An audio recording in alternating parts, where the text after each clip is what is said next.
Chapter 5683. Also, could it be that you didn't hear the rustling sound of sand falling to the ground around you? Disaster is imminent and you're still circling around your wife, you scoundrel. The Master of the West faintly woke up at this time. Just now, he had been hit by a roar. The chi and blood in his chest had condensed, and he had fainted. Now that he woke up, he found that the scene in front of him was scarlet, as if a ball of blood had suddenly appeared in his eyes. What was going on? He looked back and forth carefully. The entire hall had completely changed. The wooden boxes that had been hanging in the air were all thrown to the ground. Also, why was the ground and the ceiling completely red? It was so glaring and uncomfortable to look at. The Master of the South and the Master of the North had also retreated from the state of searching for objects.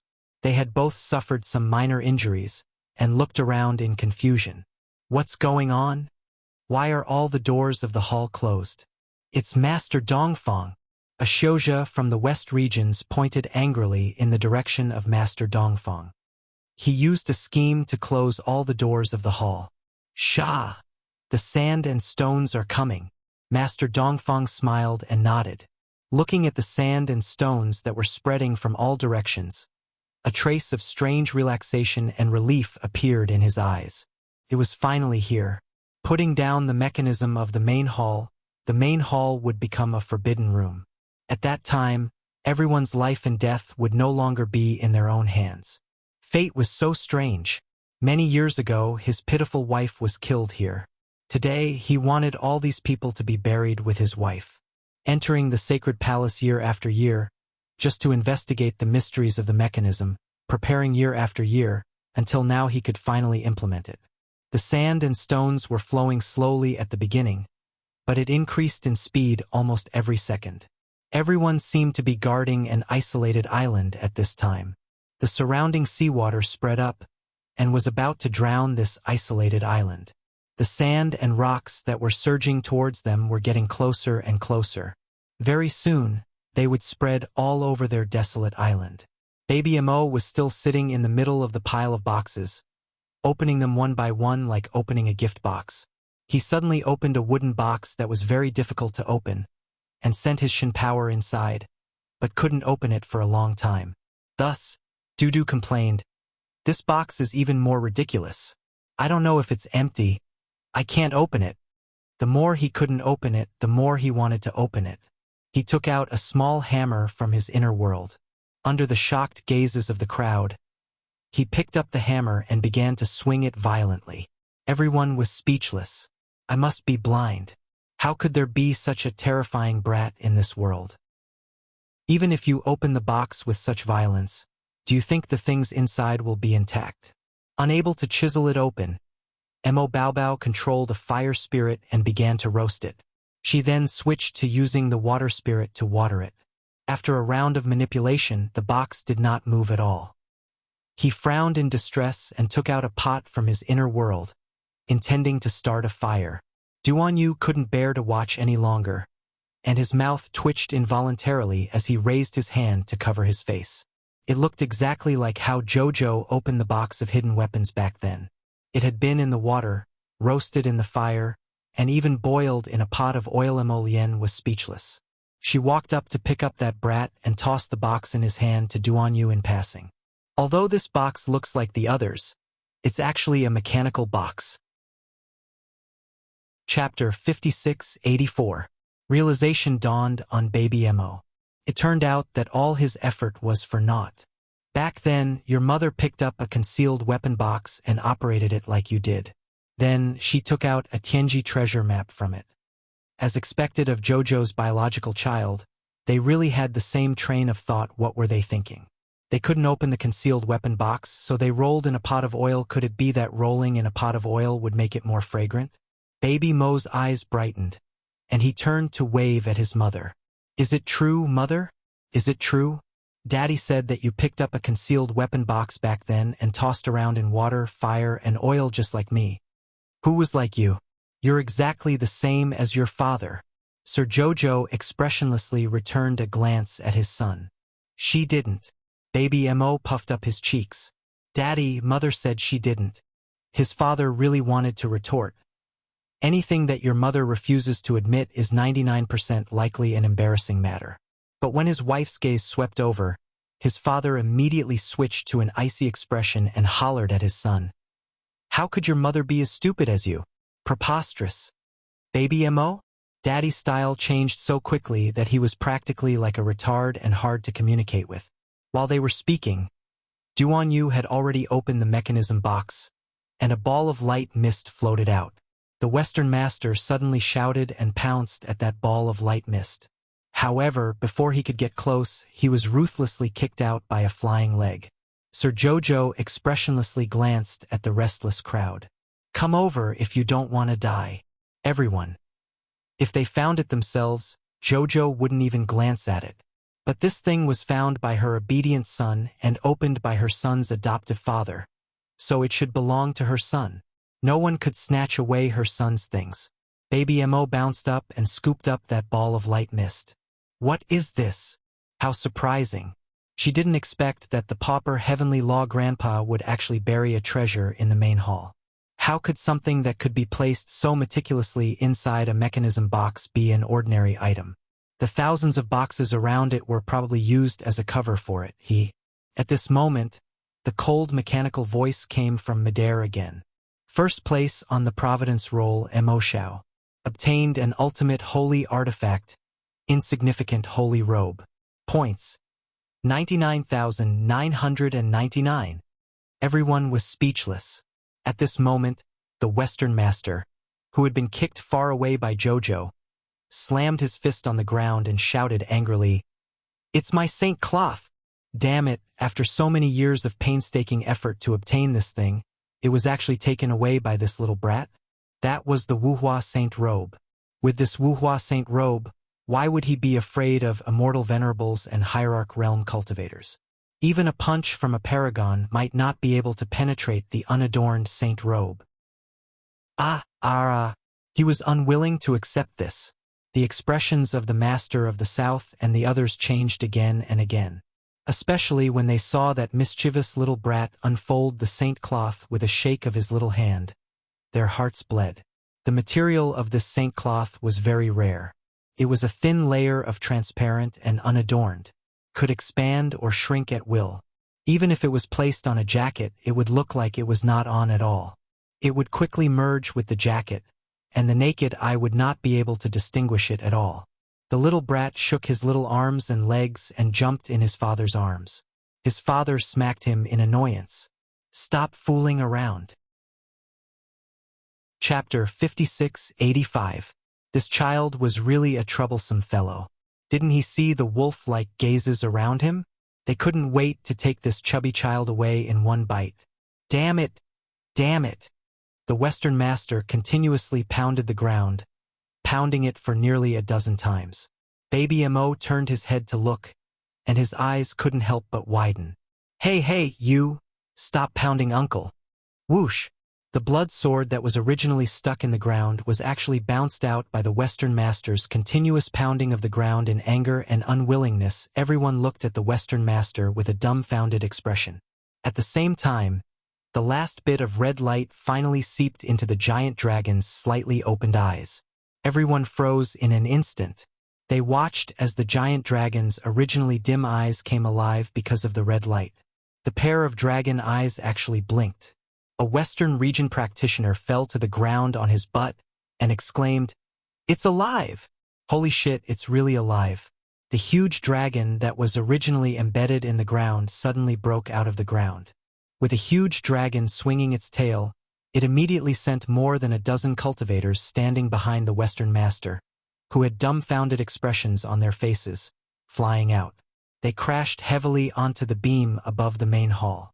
Then, they were half dead and dying. Everyone couldn't help but feel their hair stand on end. The giant dragon sent them flying with a single blow, and in the end, so many practitioners were killed. How strong was its strength? This was a super strong sacred beast, the guardian beast of the main hall. Everyone couldn't help but want to cry. But at this moment, Master Dongfang was laughing maniacally, immensely proud of himself. Eat them, eat them. Master Dongfang pointed in the direction of the Western master and the others. the flames of vengeance seeping out of his eyes. The Western Master couldn't help but explode, rolling and crawling to avoid the giant dragon's claws. He rushed to shout at Master Dongfang, "Old Dongfang, you old fool! It's actually you who planned this. I want all of you to stay here and be buried with my wife." "You're crazy," the Southern Master shouted in fear. "Back then, your wife and the Western Master fought over the Wawa Saint robe in the main hall. It was also out of greed. She can't blame anyone for her death. Everyone was just taking what they needed. Furthermore, she was the one who accidentally triggered the trap and died. None of us killed her." Master Dongfang sneered. "That's right. She only has herself to blame. Today, you greedy people will be buried in a place like the sacred palace. Isn't that a worthy death? Ha ha ha ha." The Master of the South was furious. He wished he could immediately rush to the front of the Master of the East and teach her a lesson. However, the dragon circling in the sky suddenly turned around and roared at them. The Master of the South immediately fell backwards in a crooked manner. "It's over, it's over, it's over. This Master Dongfang Yu is really crazy. He actually wants all of them to stay in the main hall to be buried with his wife. He's simply a madman. That Saint Beast would kill all of them." Baby Mo hugged his father's neck and couldn't help but cry out, "Grand Marshal Uncle, Grand Marshal Uncle, Grand Marshal Uncle. Save me, Grand Marshal Uncle." Arbor, who was about to summon Little White Snake and the others, couldn't help but twitch his eyes. What's going on? His son actually developed a habit of summoning Grand Marshal Uncle for no reason? That silly look of calling for help. Why is it so adorable? The giant dragon heard a little childish voice and turned its big head around. With a sweep of its tail, it sent a few people flying, pouncing over aggressively. Chapter 5686. Against the Heavens appeared out of nowhere and slashed down with his sword, creating a trench on the ground. That vigorous power forced the giant dragon to scurry back with just one move. Then, everyone saw the senior's actions. She carried the big sword and chased after the giant dragon. She slashed and fought and shouted as she fought, "I'll beat you to death, you little bastard. How dare you scare my great-grandson? How dare you scare him?" She hit the dragon until there were bumps on its head and it shrank back in fear. If the dragon could hug its head with its front claws, it would probably be hugging its head and squatting in the corner. Sob, sob, sob, sob, sob. Where did this crazy human come from? Heaven's will, where was Heaven's will? Why didn't Heaven's will show its face at such a crucial moment? Why didn't Heaven's will come and save it? It was just a baby. Heaven's will, who was hiding in the corner and watching, felt extremely aggrieved. Not only was his temple guardian beast touched, it was also beaten up by against the heavens. "Do you admit defeat?" Everyone saw the senior knock the dragon's head and shouted. After asking 3 times, the dragon's head was about to fall off. Everyone's eyes twitched. "Senior, are you blind? The dragon's head was about to fall off. Did you not see it, or did you see it and continue hitting it?" "Transform!" Against the Heavens gave the dragon a punch. The dragon obediently kept its claws and teeth and shrunk into the size of a small snake, wriggling in front of Against the Heavens. Against the Heavens carried it back with a look of disdain and shook it in front of Baby Mo. "Good grandson, do you want it?" "No." Just as everyone's faces were filled with envy, they heard the little lousy child's childish voice refuse. "Fuck, it's a rejection." This was a sacred beast, and that little rascal actually said no without even blinking. Just how rich and overbearing are you to recklessly waste natural resources? At this moment, everyone was itching to rush up to that senior, licking their faces and saying, "Yes, yes, yes, yes." But the senior didn't even look at them. "If you don't want it, then kill it. Do you like dragon meat?" Baby Mo shook his head. Against the Heavens turned to Arbor. "Baby Mo, do you want to eat dragon meat?"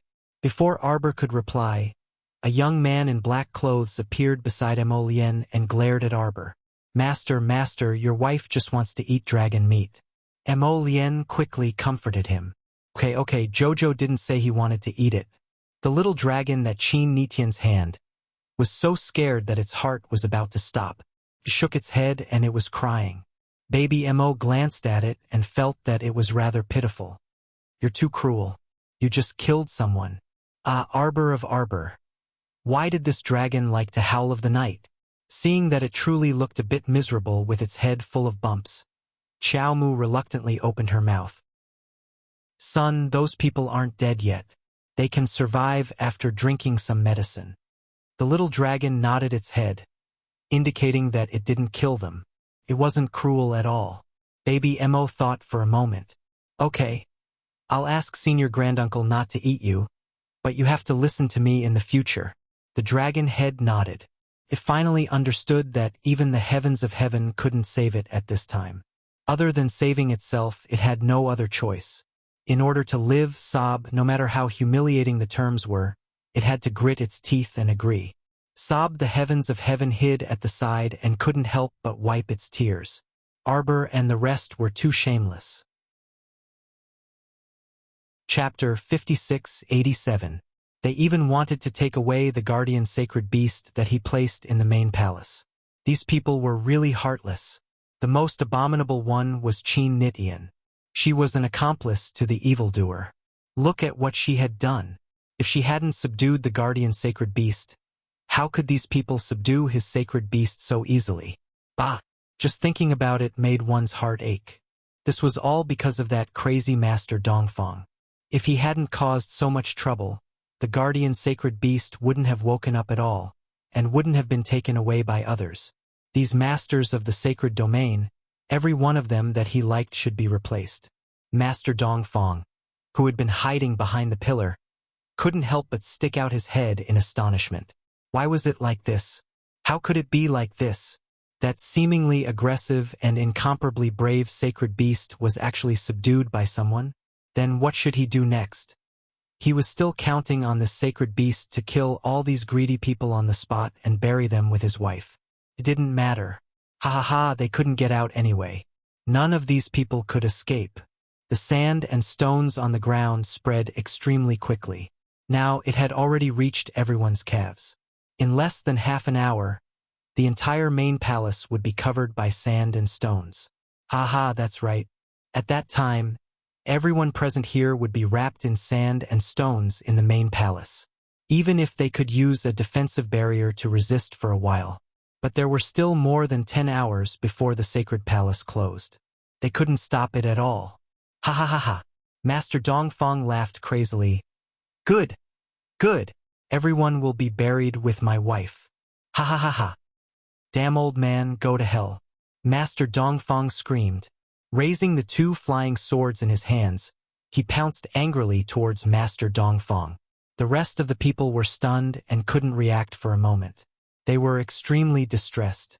Should they first solve the problem in front of them, or should they help Master Dongfang deal with that perverted Master Dongfang? Master Dongfang and Master Dongfang had already started fighting. They were all experts above the immortal venerable realm. When they fought, the wind whistled and the dust billowed.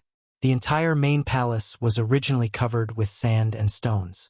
Because of the seal, the air didn't circulate very well. Now that the two of them were fighting, it naturally made the hall even more chaotic. Everyone's eyes were almost unable to see clearly. He could only hear the rustling of the wind, accompanied by a few roars. The Master of the West seemed to have joined the battle as well. Together with the Master of the South, they joined forces to deal with the Master of the East. Occasionally, the sound of the Master of the North sighing could be heard. Everyone, can you please stop? Against the sky threw the little reptile to Baby Mo and turned to look at the messy hall. Little treasure, why are these people so unreliable? Sir Jojo nodded vigorously. Uncle, the matters here are almost settled. You should go back and rest. All right. Against the sky smiled and patted Jojo's head. I invited your master to play chess, but he fell asleep halfway through. I'll go back and see if she's awake. Arbor. Everyone waved goodbye to the senior and heaved a sigh of relief. Feng Chongqing muttered softly, every time senior appears, I always feel flustered and short of breath. Although this senior had never used his aura to intimidate them, They always felt that in front of him, they were so small. Chapter 5688. Indeed. Little Taisui nodded solemnly. Senior is someone that even Heavenly Tao has to avoid. It's not that we are insignificant, but that Senior is too powerful. Everyone thought about little Taisui's words and recalled Heavenly Tao's cowardly behavior before nodding in unison. That was indeed the case. Arbor coughed and waved away the billowing smoke in front of him. Why isn't the fight over yet? 2 against 1, the Western and Southern Masters teamed up to fight Master Dongfang. But they still couldn't determine a victor. They didn't know if Master Dongfang was too powerful or if those 2 masters were too weak. Duanyu raised his hand and threw out a barrier, blocking the boundless sand and dust on the left side of the main hall. The area where they stood was slightly better. At least, the smell of sand and dust in their nostrils had lessened by a lot. However, the chaos outside the barrier was still a blur. They could only vaguely make out 3 figures flying back and forth in the clouds of sand, going up and down. Occasionally, they would exchange a few punches or palms, and the sounds of collisions would ring out incessantly. Wah! Suddenly, the Western Master spat out a large mouthful of blood. His body swayed several times before he abruptly collapsed to the ground, dispirited. He glared at Master Dongfang in disbelief. On the other side, the Southern Master also stumbled back a few steps, his legs nearly unsteady. The Northern Master quickly went up to support him and looked at Master Dongfang in disapproval. Brother Dongfang, why do you have to do this? You planned for so many days to avenge your wife, all for today. You completely disregarded our brotherly relationship of so many years. Master Dongfang started spitting blood as soon as he opened his mouth. It was evident that he was severely injured when fighting with those 2 people earlier. What brotherly relationship, it's all bullshit. Master Dongfang glared hatefully at the Northern Master and pointed at him as he cursed. Do you think you can escape? I'm telling you, not a single person present today can think of escaping. He still clearly remembered that when the Western Master quarreled with him and his wife back then. The Southern and Northern Masters didn't mind the commotion and just watched from the side from beginning to end. What close friends. It was all bullshit. At the crucial moment, didn't the Master of the North watch his wife get shot to death by the mechanism in the main hall? It was obvious that he could have helped her with just a lift of his hand. He was actually the most sinister and vicious of them all. All these years, in order not to alert the enemy, he had been feigning civility with the Master of the North. In fact, he had long wanted to kill him. You despicable man! The Southern Master clutched his chest. His face contorted in pain as he said, You poisoned the sand. As he spoke, the Western Master spat out another mouthful of blood, and his expression quickly withered. Master Dongfang laughed heartily with a smug look on his face. How about it? You didn't expect that, did you? I want all of you to die here today. Humph. Ha ha ha. Arbor shook his head. This Master Dongfang, you was really a weirdo. Every injustice has its perpetrator and every debt has its debtor. If you want to avenge your wife, you have to find the right person. If he inexplicably dragged everyone into the water, then it wouldn't be as simple as taking revenge. At this moment, the sand in front of him was hazy. The Southern Master couldn't see where Arbor and the others were standing at all. He could only shout at the top of his lungs, Young Master Mo, Madam Mo, you're here? Please hurry up and make a move. The Uncle Master that Madam Mo had summoned just now was someone that even holy beasts had to obediently lie down when they saw him. Don't even think about it. Chapter 5689. A venomous glint shot out of Master Dongfang's eyes, and he abruptly pounced at Master Southern. Would he give them a chance to call for help? Don't joke around. These people all deserve to die. They all deserved to pay with their lives for his beloved wife. Didn't they love to fight and snatch? Didn't they love to snatch treasures by force? Then let them accompany his pitiful beloved wife and stay in this sacred palace forever and ever. Ah ha ha ha ha. Master Dongfang laughed maniacally in irritation, firmly pressing down on Master Southern and Master Western. His abruptly stretched body caused the two to widen their eyes in fright, and they trembled all over. Master Dongfang, this lunatic, actually self-destructed in such a confined space? Oh, why? Boom! The turbulence was so great that it sent all the nearby cultivators flying. The little stoic reflexively bounced onto her husband. Emolien even mercilessly tossed his son out, and he hastily reached out to hug her. The bewildered baby Mo was accurately tossed to Venerable Peach Blossom by his father. The latter was speechless. As if he had caught a hot potato, he lowered his head and stared at this child. The little fellow instantly felt like his father only thought of his mother in the face of impending disaster and completely ignored the grievance in his eyes. His small mouth gaped, aggrieved, and he had the urge to cry. Venerable Peach Blossom was both amused and exasperated. He hugged the squishy little ball and lightly patted him. Then, he turned around and roared at Emolien. "Are you crazy?" Sir Jojo punched him. "Why did you throw your son?" Emolien was a bit embarrassed. Wasn't this a conditioned reflex? When he saw his wife bouncing over, he reached out to hug his wife. Everything else could be thrown away. The little dumpling sniffled and pitifully hid in rotten Peach Blossom's embrace, using the back of his head to face his father. Sir Jojo was also a bit embarrassed. This was a bad habit that Emolien had taught her since she was a child. Whenever there was an earth-shattering noise, she would jump into Emolien's arms for no reason. Sovereign Peach Blossom was annoyed at the sight of the two of them. He hugged baby Mo and patted him, comforting him softly. "Little dumpling, don't be angry. Let's not play with your daddy and mommy anymore." After the turbulence passed, Arbor coughed a few times and waved the dust in front of his eyes. The sand and stones piled up from all directions had already buried them up to their knees. Everyone floated into the air one after another, waving the sand in front of them as they looked over. Many saint-level cultivators were flung around, on the verge of death. Some of them had already fainted, probably due to the shockwaves of the explosion. The drifting sand quickly covered their bodies with a thin layer. If this continued, he would definitely be buried alive. "Save them," Jojo ordered. Feng Zhangqing and the others moved together. In groups of 2 or 3, they carried out the people buried in the sand and threw them to one side. Arbor stepped forward and took out a bottle of medicinal liquid. He dripped 1 or 2 drops into each person's nose. Soon, the people of the saint level woke up and thanked him repeatedly. This trial in the sacred palace was really too difficult. Not only did many people not gain anything, but they also almost lost their lives. Master Dongfang self-destructed and dragged Master South and Master West down with him. The 3 corpses were now completely buried under the sand. Although Master Bei Bei was closer, at least he was not pressed down by Master Dongfang. He managed to keep his life, but his left hand was crippled. Chapter 5690. At this moment, he couldn't help but cover his crippled left arm and laugh bitterly. "Madam Mo, thank you for your help." Arbor glanced at the Master of the North and didn't say anything.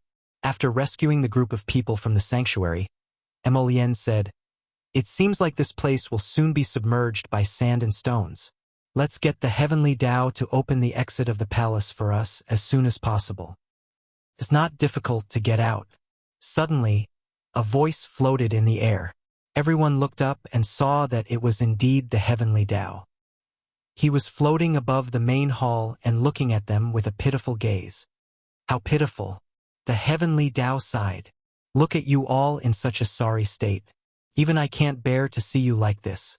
Then will you give us some compensation?" Zhang Jing's sudden voice made the Heavenly Tao choke. Everyone couldn't help but laugh. "No." The Heavenly Tao immediately denied it in a huff. Ba, a group of greedy humans. Even the guardian beast of this old man was abducted along the way, and they still wanted compensation? Compensation for your entire family. "Do you still want to go out?" The Heavenly Tao asked in annoyance. Everyone nodded.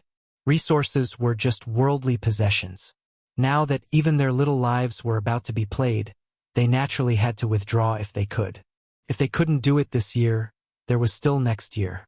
At most, they could enter the sacred palace again next year to train. They couldn't open hell mode every year, right? I've realized that after so many years, there isn't a single decent master in the sacred realm. Take advantage of the fact that all of you elite disciples are here. Let's all discuss and elect a lord of the sacred region to discuss with me in detail. Master of the sanctuary, the Shoja from the 4 regions looked at each other. The 3 masters of the eastern, western, and southern regions were all dead anyway. Electing a new master was nothing. However, the master of the north was living well. This was a bit awkward. The Heavenly Tao's words made it clear that even the master of the north looked down on him. The big-bellied man stood up and cupped his hands. Does the Heavenly Tao mean to elect a master of the sanctuary to govern the north, south, west, east, and west regions? Is it that hard to understand what I'm saying? Tian Dao glared at them impatiently. Have you thought it through? Everyone had a flash of inspiration and hurriedly nodded. They cupped their hands and said in unison, "We are willing to recommend Madame Mo as the master of the holy region." Jojo? What the hell? You guys are willing, but Sir Jojo isn't. Have you asked Sir Jojo if he's willing? Except for the people from the Northern Territory who were a little stunned, the people from the other 3 territories all bowed in the direction of Arbor.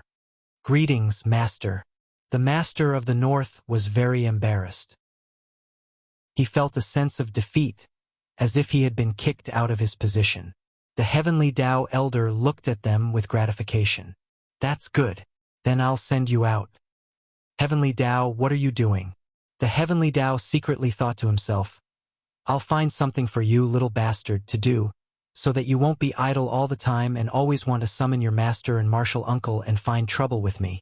This little bastard was busy, so he had to stop now. The people from the Northern Territory looked at the Master of the North and then at Arbor. They hurriedly went forward and bowed. Greetings, Master.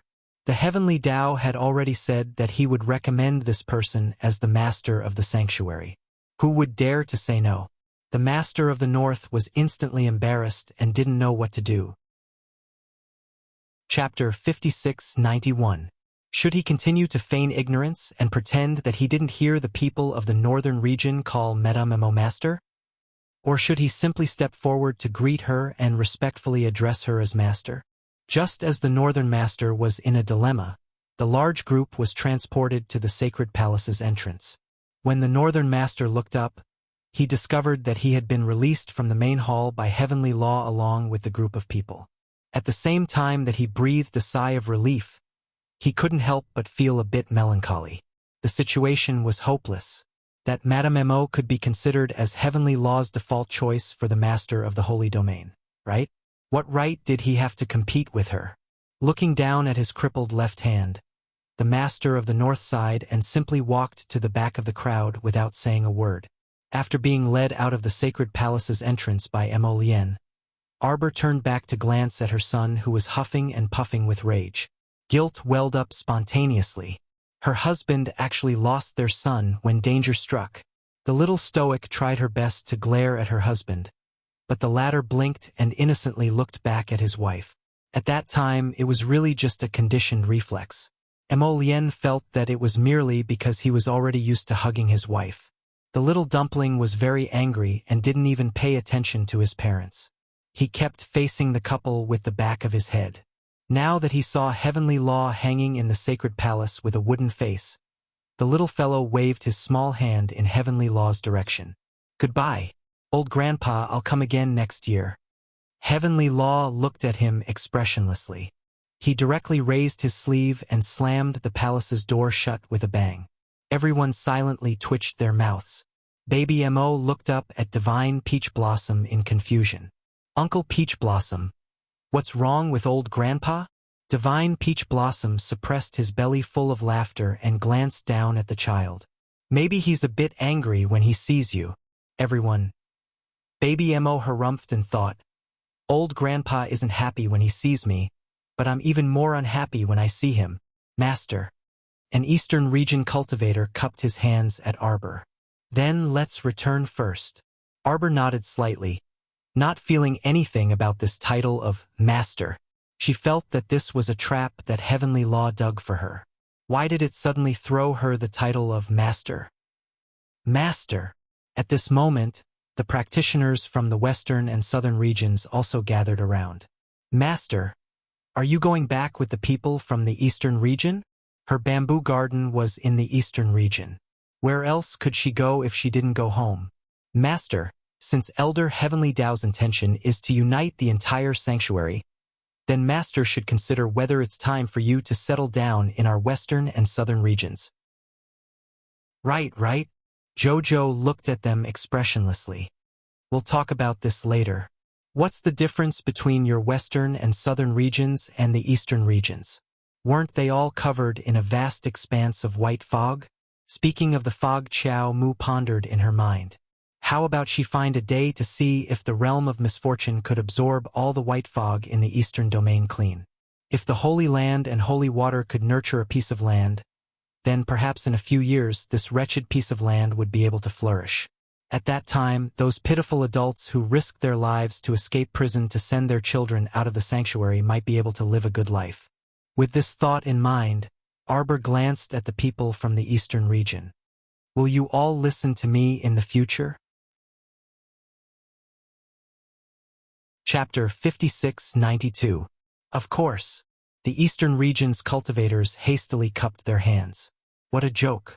Since Heavenly Tao had already spoken, if they still blindly disobeyed, wouldn't they be seeking trouble for themselves?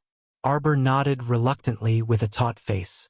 Then in the future, don't make excuses when I ask you to do something. Yes. Sir Jojo turned to look at the other three regions. I'll return to the eastern region first. You guys go back and wait for news. Wait for what news? Everyone was confused. During this trip to the Holy Palace, 3 of the 4 masters were destroyed, and the last one was also crippled and stripped of his master position by Heavenly Tao. Arbor didn't gain much from this trip. The biggest beneficiary was the number 1 person on the Providence roll, our little classmate Mo Xiao. This guy struck it rich without a sound. He found a bloody sword in the middle hall and also obtained the inconspicuous saint garment in the main hall. The funniest thing was that he had already taken a lot of things before he found the inconspicuous saint garment while sitting among a pile of boxes and opening gift boxes. Baby Mo stored all of these into his inner world. He was originally quite happy, but Daddy left him behind, so Baby felt a bit sullen. Arbor shuffled to his son's side and carried him over, coaxing softly, "Little dumpling, let's beat Daddy together later and vent your anger for you." "Mommy, didn't you say before that we can't beat Daddy?"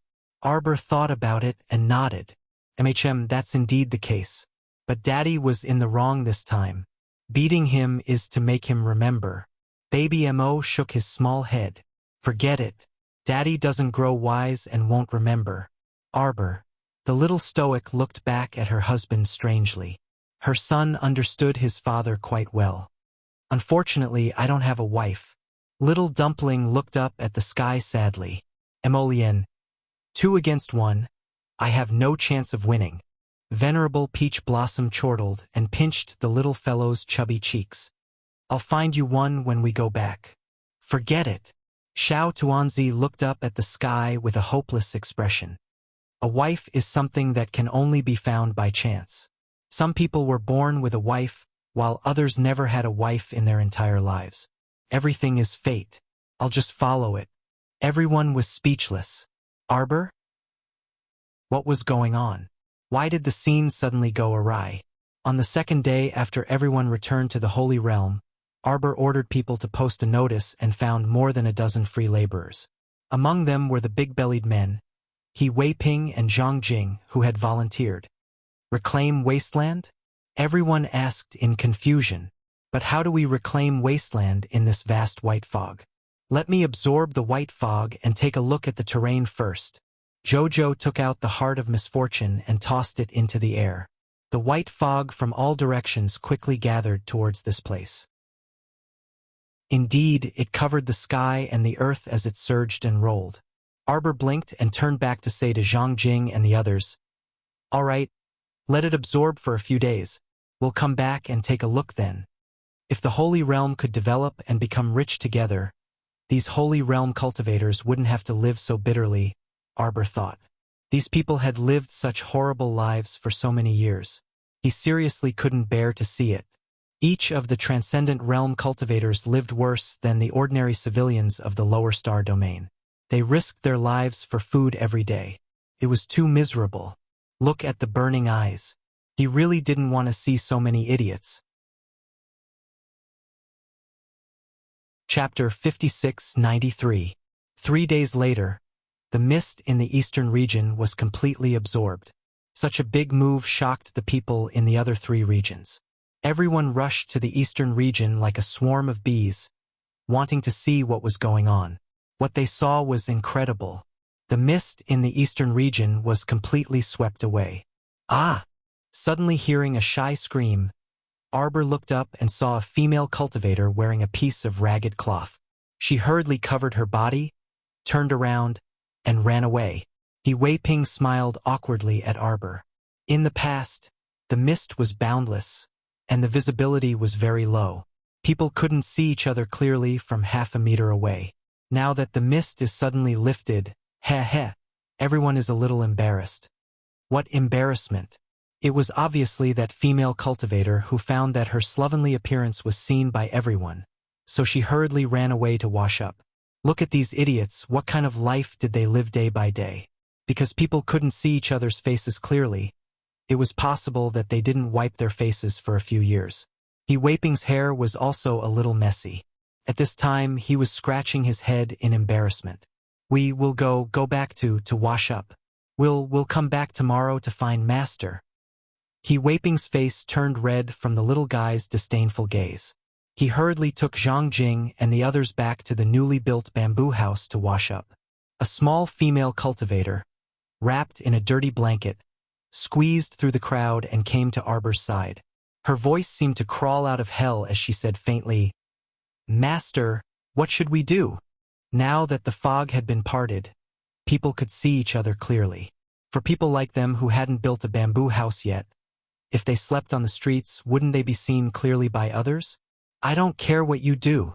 Go back and build your own house," Master Jojo roared. Everyone hurriedly covered their heads and ran away. In your dreams, you want Master Jojo to pay for your bamboo house? Bah. Being poor is not your excuse. Master Jojo is not a child of wealth, humph. Those who had houses were happy, those who didn't were miserable. Many female cultivators could only go to houses with buildings and pay some rent to stay there for a period of time. Now that the streets were empty, there was nothing to cover them. It would be embarrassing for them to lie down on the streets. Look at these people. Arbor pointed at the crowd that had scattered like birds and beasts. He was furious. When they ascended from the middle 6 prefectures, I guess each and every one of them was considered a person. Emolien and the others looked at Arbor, not knowing whether to laugh or cry. What did he mean by considered a person? He was definitely a famous figure. Look at these fellows. They don't think about improving themselves after arriving at the Saint region. They just eat and wait for death every day. They're living like salted fish, Sir Jojo said resentfully.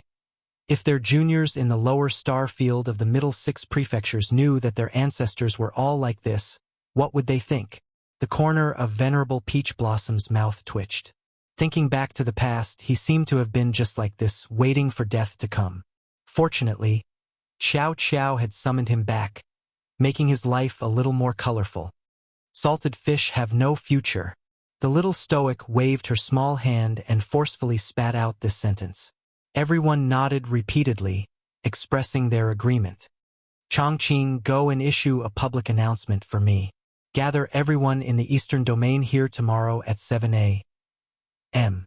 I want to give them special training. Everyone.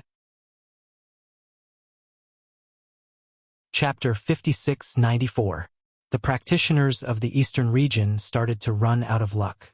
Their master, Sob, suddenly summoned them to the square in front of the bamboo house every day as if he was on steroids. It could be considered a square. In fact, it was just an open space for them to train. Every day, he waved a small vine whip in front of them. Their master was extremely displeased with them. Sometimes, he used an image array to record their training scenes. He even threatened to bring it to Tsang Prefecture and Ming Prefecture in the future for their juniors to admire. They wanted to admire how their ancestors who had ascended to the sanctuary started their salted lives. Sob, their master was really wicked to the extreme. How could he be so careless? Their master's actions were simply heartbreaking for the practitioners of the Eastern region. After 5 consecutive days of training, an Eastern region practitioner began to slander, "Master, you train our practitioners of the Eastern region every day. You said that, in the future, you want us to cultivate wastelands together. Our physical fitness must be trained well first. But we feel that since you are the master of the entire sanctuary, then no matter east, west, north, south, east, we should treat everyone equally, right?" Yes, what Brother Zhang said is very reasonable. He Wei Ping twitched the corner of his mouth and said seriously, "I also feel that what Brother Zhang said is reasonable. Master, since our future goal is to be prosperous together, then first we have to unify the pace of training, don't you think so?" Everyone nodded. Pairs of shining dog eyes looked at Lord Xiao Xiao. They cupped their hands together and said, "Master, please give the order to transfer the people from the other 3 regions to exercise together. Haha. It was better to be happy together than to be happy alone." There was no reason to let the brothers and sisters of the Eastern region live such a miserable life. Arbor thought so too. He waved his hand and issued another order. "Gather the practitioners of the other 3 regions at the square in front of the bamboo house tomorrow morning." The miserable life of the brothers of the sanctuary began. The young master sent people to supervise their training every day. When he was free, he led the group to cultivate wastelands. However, what made everyone the happiest was that in front of the bamboo house, the first piece of wastelands that was cultivated gradually showed results under the cultivation of the sacred land and sacred water. A month later, almost every household in the Eastern region had built a bamboo house and lived a peaceful and happy life. Baby Mo had nothing to do every day, so he was sent to school by his father. He had nothing to live for, so he spent his days with a group of young children. On this day, the children packed up their things and walked home after school. Suddenly, someone tugged at him. Baby Mo turned around to take a look, then suddenly turned around. She raised her small fist and punched the man in the face. Ouch! That person fell to the ground, covered his nose and cried out in pain. "You little brat!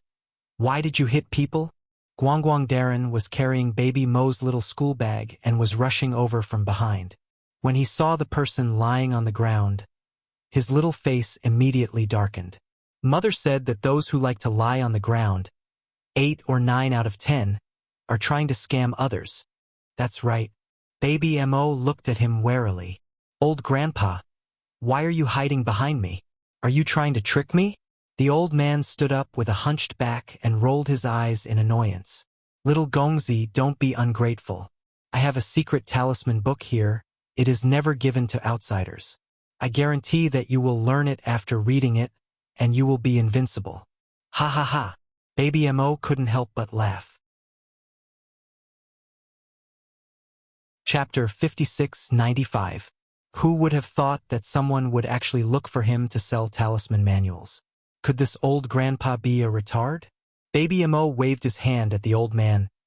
"Old grandpa, squat down." The old man took out an extremely old and worn book from his bag and pointed at the book cover with 2 fingers. "Little Gongzi, take a look. This talisman manual of mine is a rare treasure."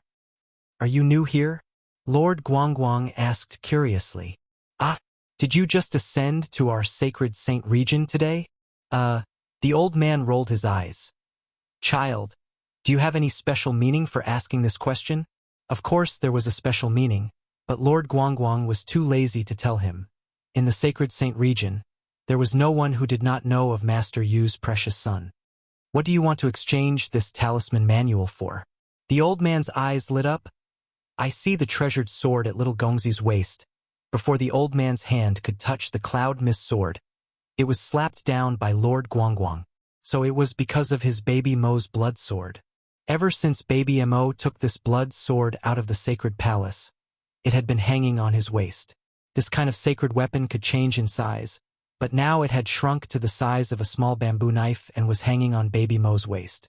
This sword seemed to have a trace of moonlight circulating around it, shining brightly and dazzling people from far away.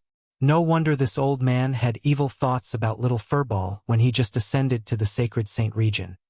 This old man was originally an elder of the Tsang region's talisman aristocratic family, Chi clan. I met you when I met you because we were fated to meet. Why don't you give the small knife hanging on little Gongzi's waist to this old man? This old man will give this world's #1 talisman manual to little Gongzi. Lord Guangguang curled his lips behind the old man. Could it be that all the talisman aristocratic families in Tsang region were as shameless as this person in front of him? Casually taking out a tattered book to exchange for little Furball's treasured sword from the sacred palace. Apui, they weren't children anymore. How could they fall for such a trick and be deceived like this? Xiao Tuanzi glanced at the tattered book in the old man's hand and waved at him with a smile. Grandpa, squat down a little more. You're too tall, so we can't talk on equal footing. Okay, I'll listen to you. This elder from the Azure Prefecture's talisman clan grinned as he squatted down, and he couldn't help but praise in his heart as he looked at the handsome and exquisite little boy before him. Sure enough, the sacred region had produced so many monstrous young geniuses. Pa! The old man was startled. He suddenly realized that someone had pasted a pure gold talisman on his forehead. It was made of paper and was even floating in front of his forehead. He squatted there, his entire body frozen. He found that he couldn't move at all, let alone stand up. He squatted there with his front foot half a step forward and his back foot slightly bent. His old face revealed an incomparably shocked expression. Liar, Grandpa. Just stay here for the night. Xiao Tuanzi snorted as he took small steps forward, then bounced back. The little fellow pounced on the old man's back and searched him from head to toe, inside and out. He then took out several dozen talismans from his pocket. He looked at them one by one and shook his head repeatedly. Big liar. What Tsang region's talisman aristocratic family? Your drawing can't even compare to mine when I was 2 years old. I'm ignoring you, big liar. Chapter 5696. During dinner at night, Arbor asked his son with a grin, "Did anything interesting happen at school today?" The little furball shook his head listlessly. "I played with a bunch of underage kids. Every day. Besides reading those retarded books, I played with mud and picked some flowers and grass to weave some messy things. Mom, it's such a waste of time." Arbor patted his son's small head. "You're still young, so it's fine to waste some time. Moreover, this boy would hide in the star domain every day after school to draw talismans and refine pills. Sometimes, when he entered a cultivation state, he would completely forget the time. Speaking of which, he blushed with shame. His mother was a bit of a salted fish, yet his son was extremely motivated. Arbor saw that he was too hard-working. At such a young age, it was better to have more time to play. Mom, on the way back, I ran into an old grandpa who was peddling talisman manuals to me. Arbor, adoptive father? That old grandpa said he was an elder of Tsangzhou's talisman patrician family, the Qi family. Who is he? Do you know him? Duan Yu was startled and quickly shook his head. I don't know him. Your adoptive father is Tsangzhou's emperor, so how would he know about people like cats and dogs? If you ask him who the patriarch of Tsangzhou's Qi family is, he might know. How would he know about this elder or whatnot? The little stoic explained to her son. The little furball nodded. Oh, then it's fine if he doesn't know him. Mo Lien ladled a bowl of soup for his wife, and the corner of his eyes twitched for no reason. What do you mean? What did you do to him? I didn't do anything. The little furball looked innocent. That big swindler grandpa. I suspect that he might not be a member of Tsangzhou's Qi family at all. Damn swindler. The talismans he drew can't even compare to the ones I drew when I was 2. The little furball harumphed. Seeing his parents' and uncle's gazes sweeping towards him, the little fellow angrily took out a handful of lousy talismans from his pocket and threw them on the table. Look, these are really ugly. Everyone. Arbor took them out for a look and nodded in agreement with his son's point of view. They are ugly. When I first learned how to draw talismans at the age of 7, my talismans were even better than this. The mother and son looked at the talismans drawn by the old man, one by one, and criticized in unison. It's too ugly. Everyone was speechless. Both of you, mother and son, stop talking. Don't use your weird talisman drawing skills to compare with the talisman grandmasters. You're not even on the same starting line. Big liar. The mother and son scolded at the same time, curling their lips with the same expression. Venerable Peach Blossom almost spat out a mouthful of wine. He hurriedly turned around and coughed twice. No, no, no. How could he chat with Xiao Tuanzi while eating?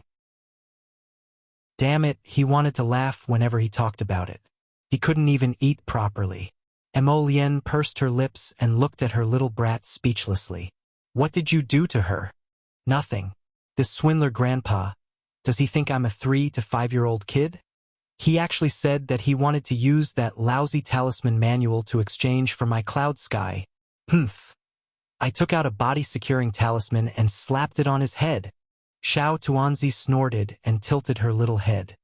He was fixed there by me. Everyone... Where? At the front door of the school. Fairy Ginkgo giggled and said, Child, how can you bully people like this? He just ascended to the holy region on the first day, and you fixed him at the front door of the school. I'll never forget this for the rest of my life. Go and release him. Emolienne was helpless and turned to order Aoyi. Chapter 56-97. Mo Baobao curled his lips. That old grandpa was a liar. He actually wanted to let him go. Wasn't that letting this old grandpa off too easily?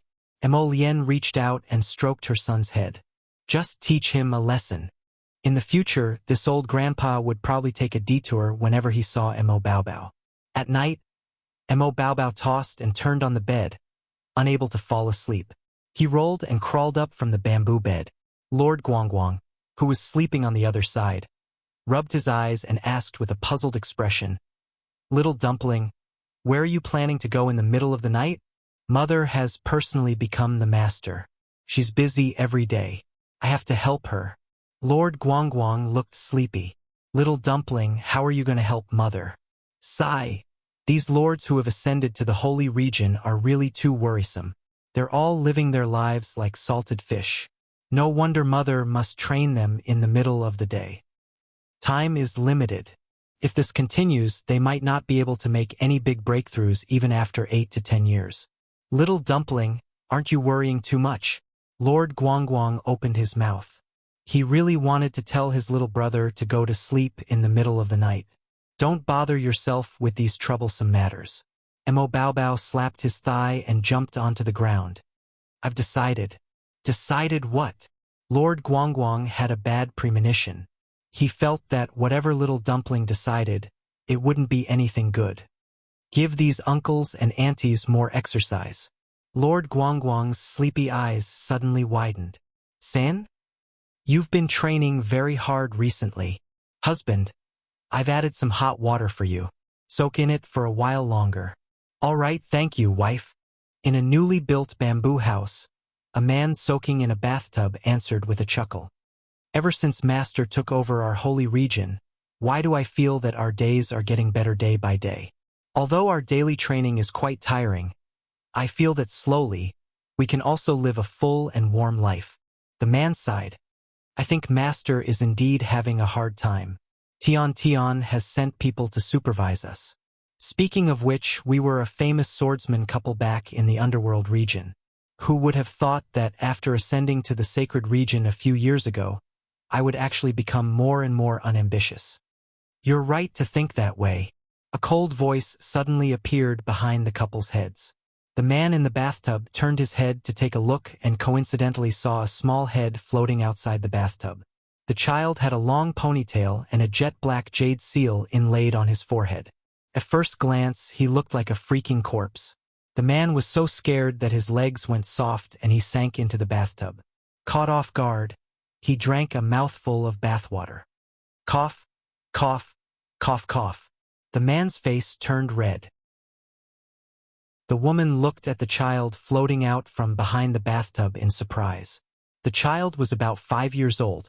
Her small face was delicate and pretty. Her phoenix eyes were wide open as she glanced at the man who had just taken a sip of the bathwater. "Does it taste good?" The couple was speechless. "Master has ordered that from today onwards, there will be an additional 4 hours of exercise every night. After the time it takes to burn a stick of incense, gather in front of Master's bamboo house." What? A strange look appeared on the couple's faces. "Happy? I'm happy for your whole family." Chapter 5698. On the other side, a middle-aged shoujo was currently carrying his wife onto the bed with a sneaky smile. The female shio gave him a flirtatious smile, reaching out her small hand to rub his collar. "Wang Ji." "Hehehe." Wang Ji hurriedly moved his mouth over, looking like they were about to kiss. A chilly laugh sounded beside the two people's ears. "Hehehe." The middle-aged shoujo's body stiffened. A strange laugh suddenly came from his room in the dark night. The male and female's scalps instantly exploded. "Holy shit, there's a ghost here." The two pairs of eyes looked over in terror, only to see a small child floating in the room, his black eyes staring at them. This time, the two shoujo's heart almost exploded. What's going on with their mentality collapsing in an instant? Could this child be a ghost child? The floating baby Mo looked at the two people's pale faces in confusion. "Master has orders, starting from today, there will be an extra 4 hours of exercise every night. After 15 minutes, gather in front of Master's bamboo house." The middle-aged shoujo. "I really have an impulse to beat this child to death." Less than an hour later, baby Mo floated all the way back to Bamboo Garden, asking with a puzzled expression, "Why does every one of them have a strange expression when they see me? What's that uncle doing at the end? Why did he throw a slipper at me?" Guangguang Dren's mouth twitches, saying expressionlessly, "You floated around every household in the middle of the night. It'd be strange if they liked you." Baby Mo curled his lips. "Forget it. I'm doing this for Mother. I won't bicker about their attitudes."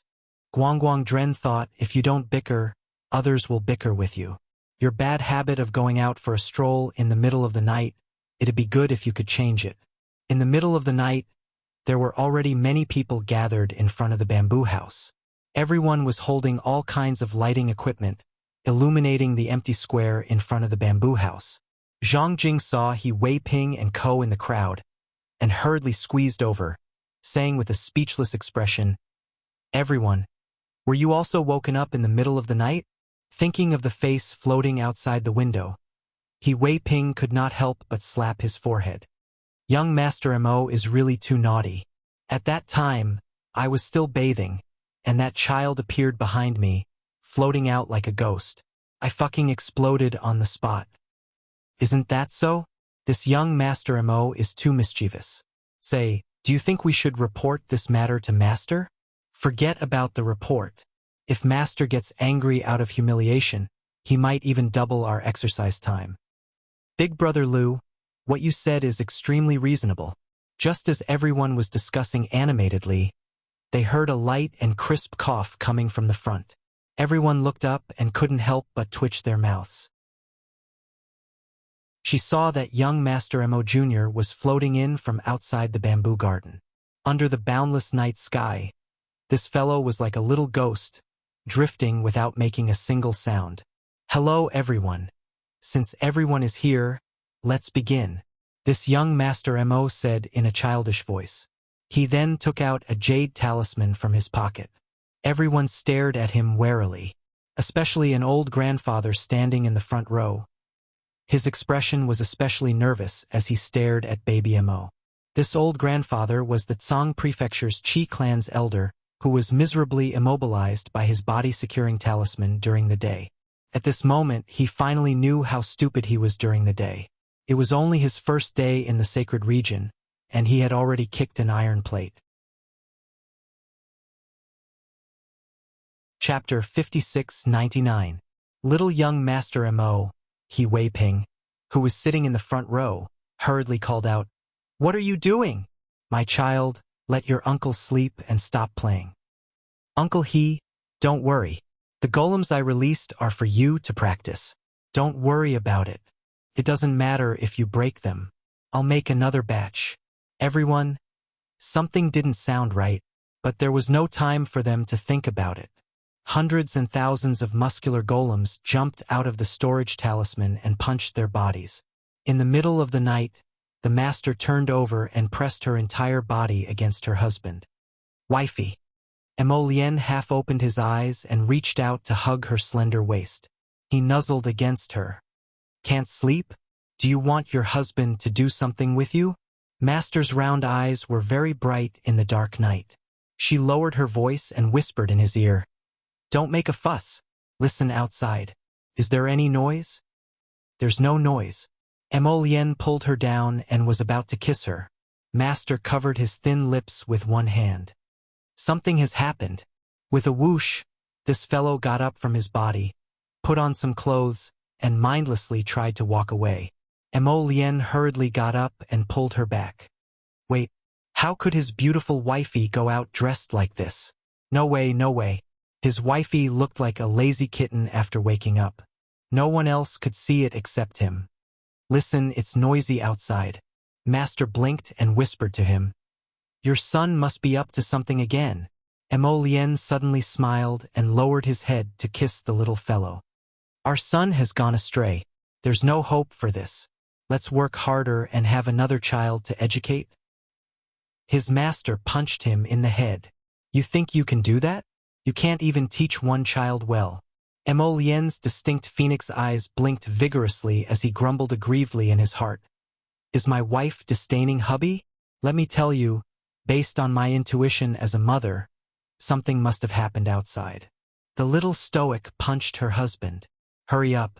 Emolien was busy helping her tie the belt of her outer robe. Hearing her words, he pulled her into his arms and kissed her. You're so annoying. You can't even sleep well. Arbor sighed helplessly and nodded. I told you that this child is very quiet when eating. Nothing good ever happens when you're quiet. I'm telling you, you must be ruthless today and give this little guy a good beating. Otherwise, he will definitely be able to do whatever he wants. Why don't you beat him up? Emolien didn't know whether to laugh or cry. I have the image of a loving mother. The little stoic immediately shouted and pounded her fist on his chest. It hurts, wifey, it hurts. Arbor hastily rubbed his chest and wrapped his arms around his neck. He whispered in his ear, when we go out later, if our son is really up to no good, I'll call you 3. When I count to 3, you'll immediately rush up and beat him. Emolien, you do all the good things, but I do all the bad things. What kind of a baby did I marry? Arbor glared at him. Why aren't you saying anything? Did he copy too few quotations from the little emperor? Emolien didn't know whether to laugh or cry. He nodded repeatedly and rubbed his head against her smooth forehead. This husband will listen to you, listen to you. Chapter 5700. When the two of them pulled open the door while holding hands, they saw that it was as bright as day outside. Many luminous pearls hung around the plaza in front of the court's entrance. A large group of miserable Saint Domain cultivators were currently encircled in the center of the plaza, struggling against hundreds and thousands of golems. Venerable Peach Blossom, Duanyu, and the others, who were also woken up, were already standing outside the court. When they heard the door opening, they turned to take a look. They saw the little stoic expressionlessly walking down the stairs. Her eyes darted around before her gaze shifted to her son, who was hanging motionlessly in the middle of the plaza like a small jade sculpture. Feng Chongqing and the others exasperatedly looked at each other. What happened? Zhou's Lien. Emolien's mouth twitched, and he couldn't resist coughing softly. Everyone looked at the two of them in confusion, only to see Zhou suddenly shout, 1, 2, 3.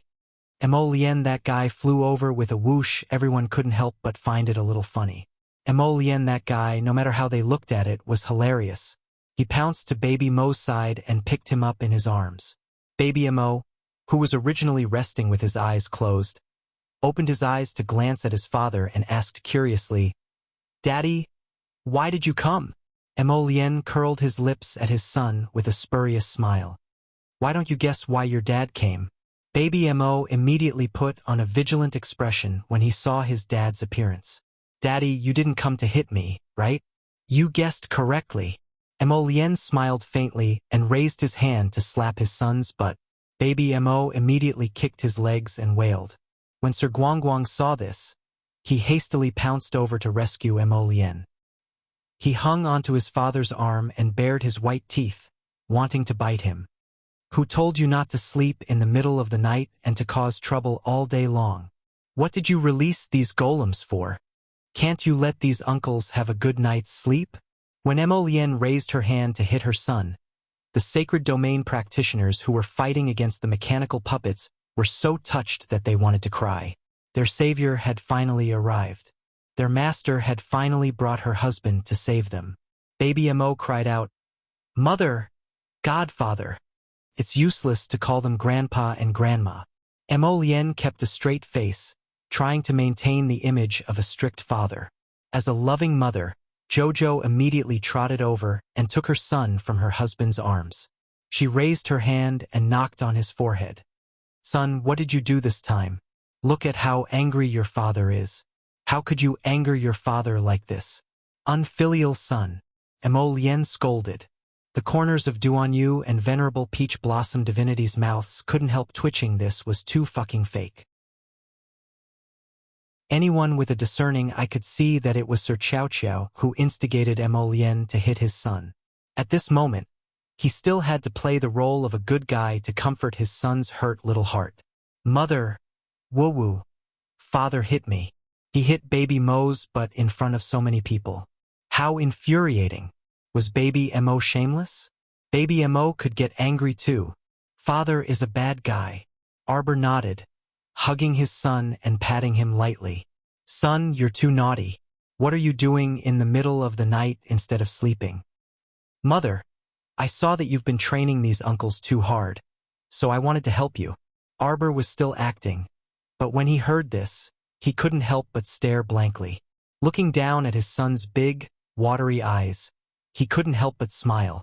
Kissing his son, Arbor smiled and said, "My son has grown up and actually knows how to help mother share her burden." Chapter 5701. Although your intentions are very good for mother, you can't just gather all these pitiful uncles and aunts in the sanctuary in the middle of the night. They can get angry too. Did you sneak into someone's house in the middle of the night? What if you meet someone with a bad temper and they beat you up the moment they come? What you're doing is disturbing their peaceful and beautiful dreams. Naturally, it's wrong. If we want to train them, we have to find the right time to inform them. We just have to inform them publicly. Don't you agree? Baby Mo nodded repeatedly. Then I won't disturb these uncles and aunts in the future?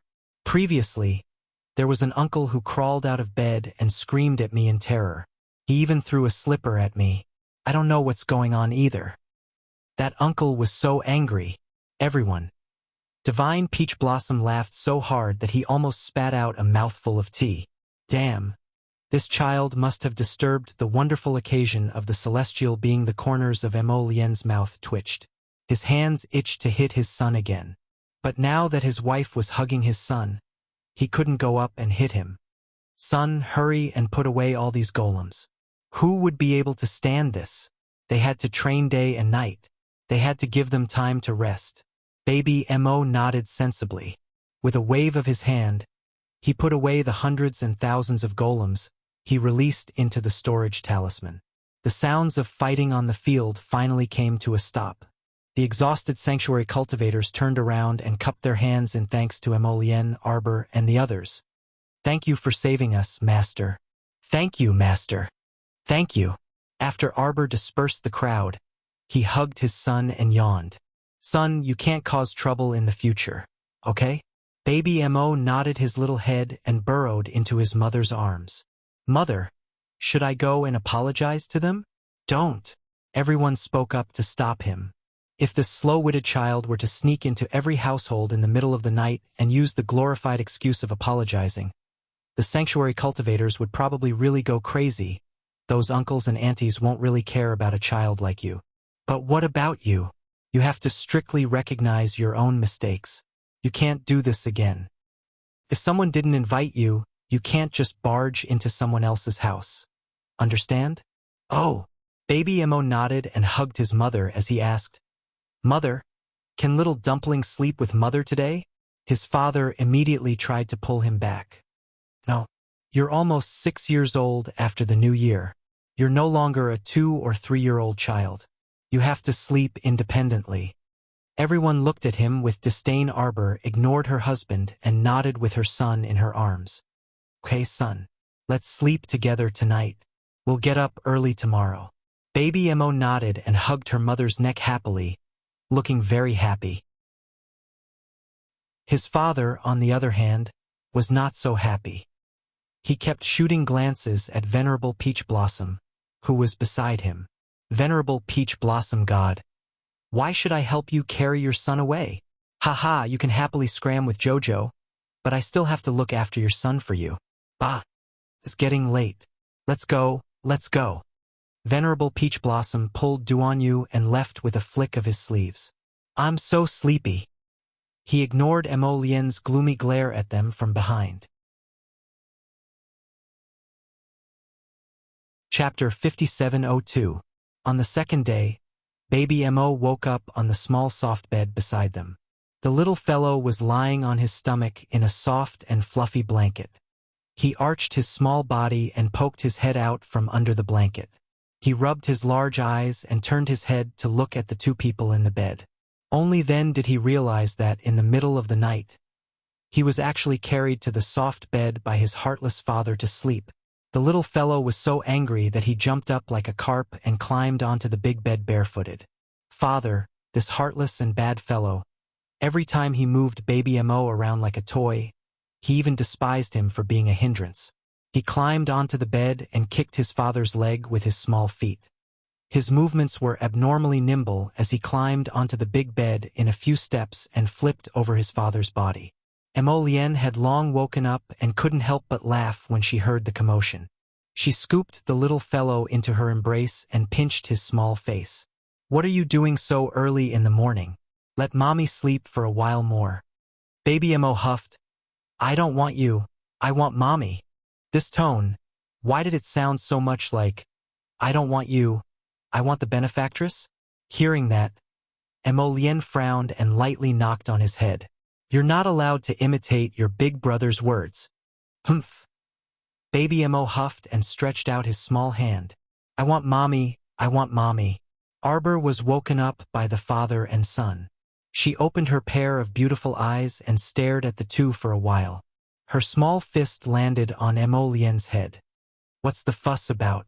Baby Mo laughed out loud. He stuck out his small butt and rolled into Jojo's embrace and hugged her neck. "Mommy, mommy, quickly wake up. Quickly wake up. Let's go cultivate." Why was he cultivating again? Arbor instantly felt that this son of hers was simply like a cultivation maniac. Such a small person like him, this level of cultivation was already sufficient. There was really no need for him to work so hard. Today's weather is so good. Why don't we go out for a patrol? Recently, the holy region had been reclaiming land everywhere. With some holy water and holy soil to cultivate, it shouldn't be long before the entire holy region's wasteland could be reclaimed. As long as they could grow crops, the lives of the people in the sanctuary would definitely improve. They had suffered too much. After being tormented for so many years, how could they still be as high-spirited as when they were in the 3 provinces? They were all old masters or ancestors of the aristocratic families of the 6 prefectures and 3 prefectures. All of them were so miserable. Okay. Baby Mo was very happy when he heard that he didn't need to go to school. It was great to be able to walk around. Baby Mo was very happy. Especially being able to go out for a stroll with father and mother would be even better. The family of 3 washed up and went out. Arbor took out a carriage that hadn't been used in the star field for a long time and jumped in with his son. Emolien was dumbfounded. I drive the carriage? Of course. Emo Bao Bao waved his fist fiercely. Don't tell me you want me to drive the carriage with my tiny body? Or do you want mother to tire herself out? Emolien. Arbor couldn't help but laugh. He hugged his son and kissed him. Let's go out for a walk for half a day. At noon, let your Uncle Peach Blossom and foster father cook delicious food at home. We'll be able to eat once we get home. Yay! Emolien pursed her lips. What else could she do? Whatever the little emperor said was the truth. She jumped into the carriage and became the coachman for her son and daughter-in-law. They drove the carriage all the way to the outskirts of the eastern region. Baby Emo happily hummed a little tune as he hugged his mother and said, "Mother, mother, quick, look at father." Chapter 5703. His father had a hard life and was driving a carriage outside. When he saw his son lift the curtain and look over, he couldn't help but glance back. What are you looking at? When you have a son in the future, this daddy will have a grandson. You go outside to drive the carriage, and I'll sit in the carriage with my grandson and enjoy life with your mother. Arbor's mouth twitched, and he couldn't resist laughing. Unexpectedly, baby Emo looked regretful. I think I'm going to be single for the rest of my life like adoptive father. Emolien was taken aback and couldn't resist asking, why? There's no one else like my mother in this world. How can I still have a wife? Baby Emo angrily slammed down the curtain and left his father outside. Emolien's mouth kept twitching, and she inexplicably felt like she asked a strange question. But her son's answer was also extremely smooth. Indeed, there was no other Chow Chow in this world. So how fortunate was he to meet her at the first moment, and also to tightly grasp her at the first moment, never letting go again? The family of three strolled around the eastern domain and strolled around. According to Master's instructions, the signboards had already been erected, and a simple bamboo fence had also been built in the periphery of the eastern domain. 1 or 2 green sprouts seemed to have sprouted on a piece of barren land. They were bright green and looked somewhat joyous. The children of cultivators who originally had nothing to do and didn't cultivate were now busy working in the fields. There was a small group of people sitting together roasting sweet potatoes on the side, and a faint fragrance drifted over. Compared to the barren holy domain when they first arrived, it finally had a bit more human flavor. Now, all the cultivators in the holy domain praised their master for being wise and mighty. After training the cultivators' physical strength and assigning them to farm, when the crops in the fields grew, no one would think of risking their lives to break out of this prison in order to send their children out of this prison. I'll have a chat with heavenly law later. If the holy domain isn't suitable for those young children to develop, why not send them to the 3 provinces in batches to train? The little stoic muttered to herself as she hugged her son. Rather than detaining those children of transcendent God realm cultivators here, it was better to send them to the lower realm to train. Although he might have to experience the fickleness of human relationships for a few decades, his parents and children would have to be separated temporarily. But how could one become strong without experience? In the end, under the skies of the sanctuary, one would only be able to retire. The environment of the sacred region was too monotonous, and not suitable for the development of young people. Mother, does that mean we can't go back either? How could that be? The little stoic pursed her lips. Heavenly law won't let us go home, so we'll find Master and Aunt Master to chat with it. Right, let's have a good chat. Baby Mo's eyes suddenly lit up. Grandpa Heavenly Tao is too stubborn. If you don't talk to him, he won't know why the flowers are so red. The little stoic roared with laughter. Emolien was driving the car outside. When he heard the laughter of his wife and children coming from the car, he couldn't help but feel his heart itch. He hopped into the house and hugged his wife and son. It's almost noon. Let's go home for lunch. Who's driving the carriage outside? Arbor asked in amusement. Oh, my beautiful and gentle little master. It is Debeo who is serving you. Arbor giggled and reached out to hug Emolien. You're the only one who knows how to assign people. Was it human? Emolien smiled with a gentle gaze. The carriage headed for the bamboo building. From afar, they could see smoke curling up from the small building. Duanyu pushed open the small courtyard's bamboo door and walked out, waving at them.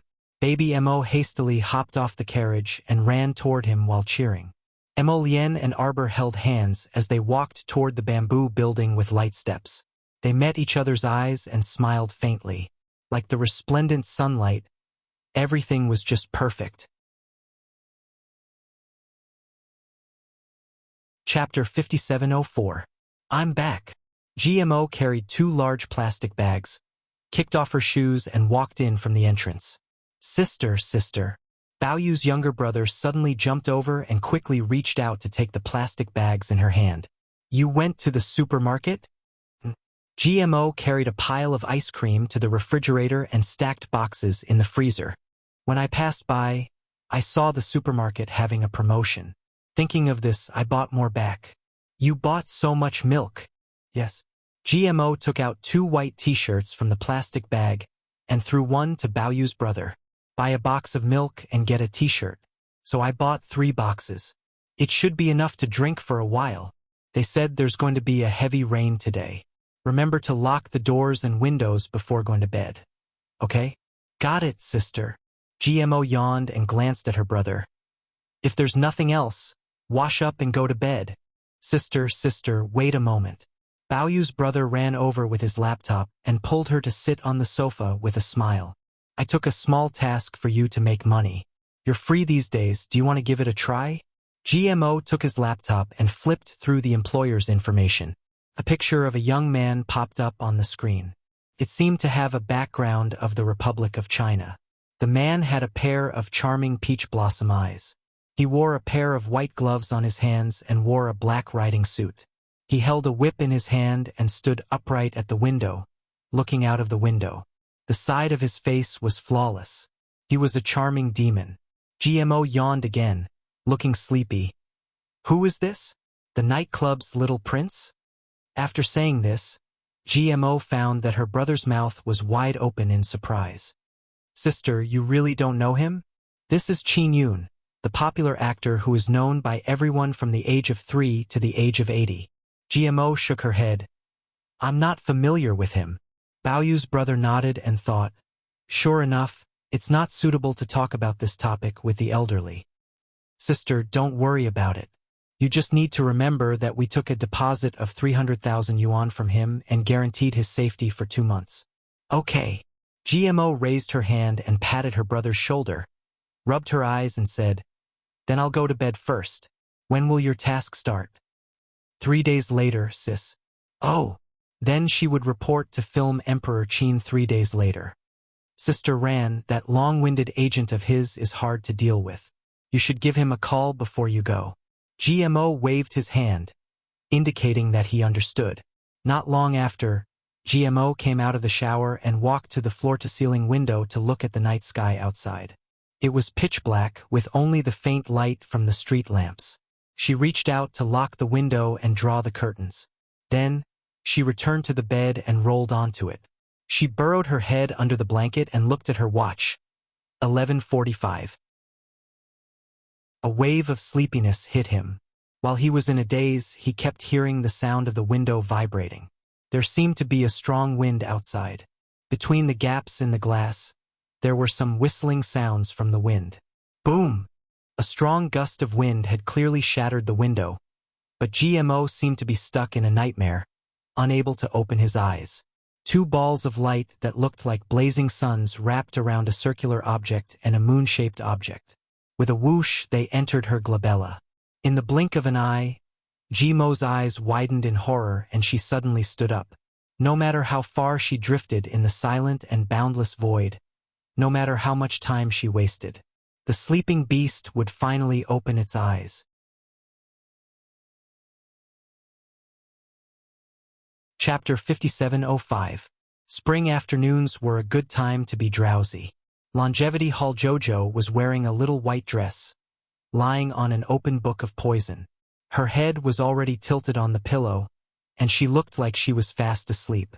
Master Jojo opened her eyes with a hazy expression. She sat up straight and wiped the saliva that had dripped onto the book. I fell asleep again? Master, you've been falling asleep all the time recently. You can fall asleep while sitting and reading, and you'll mysteriously fall asleep while eating. Chocho said worriedly, Master, could it be that you're suffering from premature aging? You're the premature one, your whole family is premature. She was only 7 years old. Even if she was premature, she wouldn't have aged that long, right? Master Jojo sat up straight and put her 2 little hands on her knees. Maybe it's because I've been too bored recently? I won't be bored if I draw some talismans. She took out a golden book that was half as tall as her body from her conscious.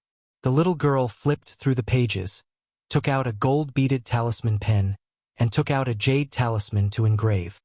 Chocho, have the leaves grown out recently? Not yet, Master. I see that the top of your tree is bare. It doesn't look good. That's because you made me bald, Master. Master Jojo was silent. If Chocho could turn into a tray ant at this moment, she would definitely roll her eyes at her. Don't think that you can erase your previous inhumane and deranged actions just because you're silent. Master Jojo concentrated on drawing a complicated summoning talisman. Chocho suddenly said, Master, you're so familiar with drawing now. What if you forget in the future? How can I forget? Master Jojo held her gold-beaded talisman pen and touched the jade talisman in her hand. She said proudly, Even if I forget anything, I won't forget to draw talismans. You're sleepy now and your memory isn't good. What if you forget how to draw talismans in the future? Wouldn't that be a huge loss? Chocho continued. Master Silver is Chocho, right? Arbor pondered for a moment. Then I'll draw one for each type of talisman in advance and put it in the golden talisman jade tome. What do you think? Good, good, good. Master is still the smart one. Arbor took out a bunch of blank talismans and started to draw talismans seriously. His brush moved like a dragon, and he concentrated wholeheartedly, drawing a stack of various talismans in a short moment. Arbor reached out her hand, and the golden talisman jade tome turned into several jade slips and flew into her hand. Master, what are you inscribing on the golden talisman jade tome? This kind of profound grade flying celestial talisman can be activated without the need to draw in energy. However, drawing it is a little complicated. With the flying talisman in hand, flying is no longer a dream for ordinary people. Do you want to soar in the sky? Do you want a pair of invisible wings? Make a flying talisman.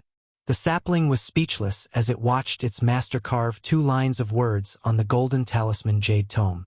She felt that Master Silver was a little cute sometimes many years after her rebirth. Arbor held the gold-beaded talisman pen and concentrated on learning how to draw the deity inviting talisman. She smoothed out the demonstration talisman in her hand and sighed in her heart. This demonstration talisman was drawn really well. Speaking of which, who was so considerate to draw her a demonstration talisman for every type of new talisman he learned? She held the one she drew and compared it with the demonstration talisman. Arbor sighed. Senior's drawing of the deity inviting talisman is obviously much more mature than mine. She still needed to work harder. Chapter 5706. Dressed in black armor, the youth stepped on the remains of the zombies on the ground as he walked up the hill and gazed into the distance. What he saw was a scene of desolation. There were withered branches and withered leaves, and there wasn't a hint of green in his eyes. The royal guards behind him tacitly dispersed and searched around. Your Highness. Huifeng used a branch to stir the fire that hadn't been completely extinguished. He said with an exhausted expression, Zombies probably suddenly attacked this camp. The survivors probably all ran away. Emolien was silent and looked up at the faint crescent moon. Let's go take a look. Yes. Huifeng and the others cupped their fists in response and followed the youth into the depths of the hill to search. Aside from corpses, all they saw along the way were moving zombies. After searching for most of the night, both men and horses were exhausted. Emolien turned around and glanced at them.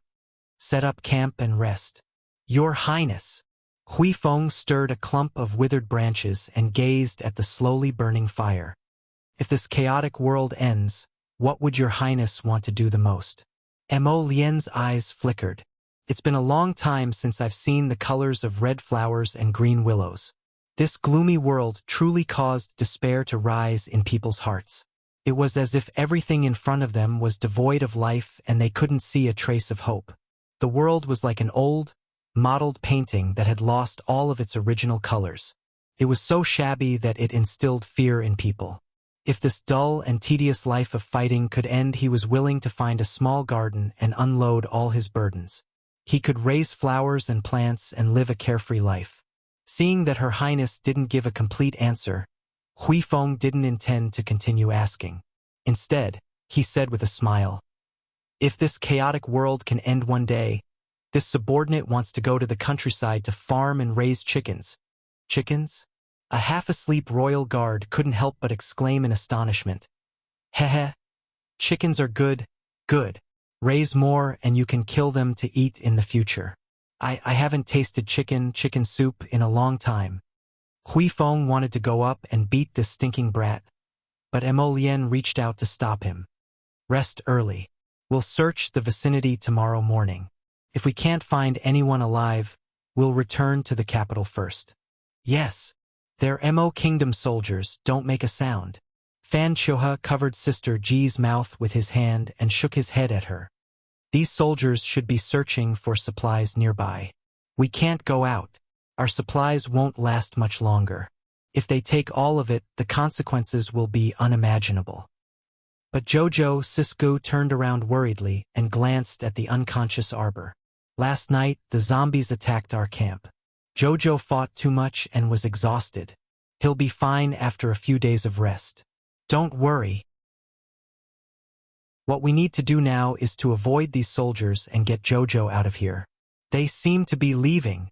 Sisku lay in the bushes and watched as a tall young man walked down the hill. This young man was very handsome and tall. Even though he was covered in dust, his black robe seemed to have been smeared with dirt. But as he stood there, it was as if thousands of stars could not obscure his brilliance. "Are we really?" Before Sisku could finish speaking, Fan Choha covered her mouth again. Emolien seemed to have sensed something, and he turned his head to look at the thicket overgrown with brambles in the distance. "Return to the capital." He strode forward on his horse and lightly patted it. Then, he turned around and led everyone down the dirt path on the hillside at lightning speed. When Arbor slowly woke up, his heart suddenly felt empty, as if he had lost something. Chapter 5707. You actually didn't say a word and disappeared without a trace. Duan Yu's sword was swift and ruthless, each strike aimed at his body. The latter remained silent and only drew his sword to parry. He didn't retaliate even after several dozen moves. "Do you know that someone has always been thinking about you, and worrying about you at all times?" Emolien pursed her lips and parried his sword. Her figure flashed, and her ink-colored clothes fluttered in the night sky as she leaped towards the eaves. Duan Yu swiftly chased after her to the top of the high wall and leaped down in pursuit. Two figures, one black and one white, slender as bamboo, streaked across the faint moonlight and landed on the treetops. They leaped to the front of the pavilion, leaving behind two faint afterimages. The sound of sword chi collided with the sound of wind. Two streaks of white light suddenly landed outside the wall, breaking countless trees. This sword duel lasted for a full hour. The moonlight gradually deepened, and even the faint chirping of cicadas and insects gradually quieted down. The two people silently laid on the roof for a long time without speaking. From this angle, one could only see a crescent moon hanging halfway above the branches. The long window was slightly open, and the faint moonlight shone on the little stoic's face. She was drowsily sleeping under a thin blanket. She was completely unaware that these two people had just broken the roof and fiercely fought. "She hasn't been eating or sleeping well these days." Duan Yu raised his hand above his head and easily caught the wine jug that Emolien threw at him. "We made such a big commotion, but she didn't even wake up. You should know how tired she was these days." "Thank you," Emolien said solemnly. Duan Yu glanced at him from the corner of his eyes and poured the wine jug into his mouth. "Do I look like someone who would thank you? These days, it's all thanks to you supporting and taking care of Jojo by her side." A toast to you. Emolien raised the wine jug in front of him. Duanyu glanced at him again and made him hold it up for a long time before reluctantly clinking the wine jug with him. There's no need for thanks between you and me. That's true. Emolien nodded lightly. There are many things that just need to be remembered. Duanyu covered his forehead with one hand and gazed at the moonlight faintly falling on the branches through the gaps between his fingers. Emolien, I'm sorry. Sometimes a terrifying thought would appear in his mind. For example, how good would it be if Emolien didn't come back? Another example, perhaps Emolien really died in the sacrificial sea abyss? The legendary abyss of the sacrificial sea. No one could climb out of it, right? Perhaps time could wash away all the memories. As long as he had enough patience to stay by Jojo's side, cry with her, laugh with her, watch the mountains and seas with her, watch the moon and the stars with her, maybe there would come a day when she would forget that person. She would see how hard he was trying to get closer. Thousands of words, thousands of threads.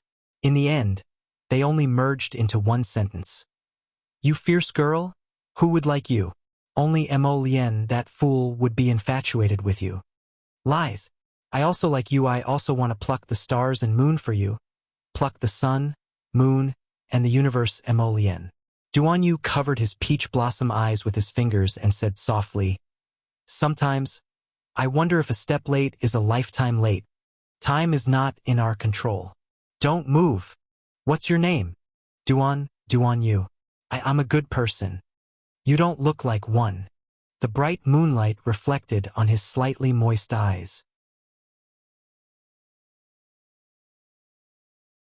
Chapter 5708. Failure, failure, failure. Recently, I've heard these two words too many times. I hope that the operations team can give this lord a satisfactory answer. Why did it fail to this extent? Operations team, intelligence team. Did these three departments cooperate well? Did they? The long table was slammed loudly. Patriarch Black Gold's face was dark as water, and his sharp gaze swept over everyone present. Vice Hall Master Ghost, who had an angel halo above his head and a deathly expression, stammered, Boss, please calm down. Shut up. Patriarch Black Gold shouted angrily. You've already been dead for so many days, you don't have the freaking right to speak here. Vice Hall Master Ghost whimpered and shrank back behind Team Leader Qin Hong. Speak. Patriarch Black Gold pointed at Qin Hong, who had shrunk his neck and lowered his head, and scolded. As the overall team leader of the entire operation team, did you play a coordinating role? Did you truly take this matter to heart? I did, boss. Qin Hong opened his mouth to speak, but Patriarch Black Gold angrily retorted, You have a fart. Young Master Omega Kotoku leisurely sipped his tea. Boss, please pay attention to your words. Our scribe doesn't know how to continue with what you just said. Fifth Young Master Qin held a golden fountain pen and blankly looked up at Patriarch Black Gold. Should I record the words you have a fart in writing? Patriarch Black Gold angrily slammed the table. Look at what you've done previously. We went to Devastating Island to discuss business, but we couldn't reach an agreement. They blew up the entire island, killing all the elites we nurtured. Is this how you discuss business? Can't you speak properly? Must you use this kind of extreme method? Later, Vice Team Leader Ghost went to Yen City and actually got into a fight with Sangzhou Company's boss. Can't you freaking be a bit more modest and cautious? Must you use this kind of violent method to discuss business? You're trying to destroy our entire Heavenly Fortune company. But boss, didn't you say before that if the conciliatory policy doesn't work, we'll take forceful measures? The planes and cannons were already set up, yet you say we're wrong? What? Everything is up to you, boss. Why do you need us, the operations team, and the intelligence team to do anything? Shut up. Ancestor Black Gold angrily shouted as he slammed the table. Look at you, look at you. He pointed at the dozen or so department elites and junior leaders present, panting heavily as he shouted angrily. What's the point of the company paying you? Tell me which of the tasks assigned to you by the company can you do well? Speak. Speak. Eldest young Master Qin leisurely raised his wrist to look at his watch, which was a limited edition of only one in the world. He drank a mouthful of coffee with a grin before standing up and saying, "Boss, it's 5 o'clock. Let's get off work." Everyone was speechless.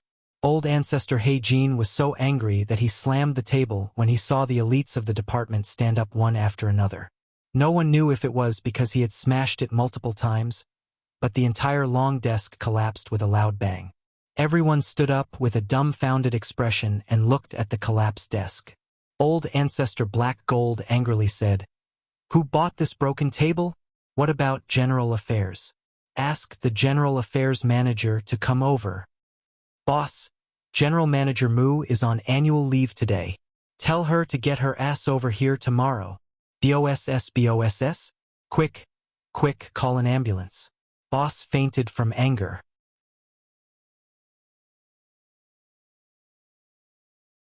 Chapter 5709.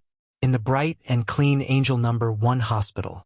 Wearing a blue striped hospital gown, Patriarch Black Gold leaned against the headboard of the hospital bed with a gloomy face and flipped through a stack of invoices in his hand. "Boss, you saw it. Supervisor Mu used her power for personal gain and purchased a batch of inferior tables and chairs. The evidence is conclusive. Take a look for yourself." Luo Qizhong's chubby face was smiling like a blooming flower, but his small eyes kept flashing with excitement. The long table in the conference room was broken by Patriarch Black Gold. Luo Qizhong was laughing like crazy. He had long disliked Mu Qingya, the General Affairs Department's woman. She was a woman in her 30s. Instead of staying at home to help her husband and children, she had to come out and argue with men. It was inexplicable. The point was that Mu Qingya was even more influential than him when it came to the two mini-bosses.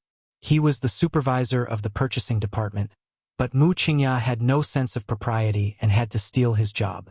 Wasn't she trying to make money out of it? The heavens were really opening their eyes.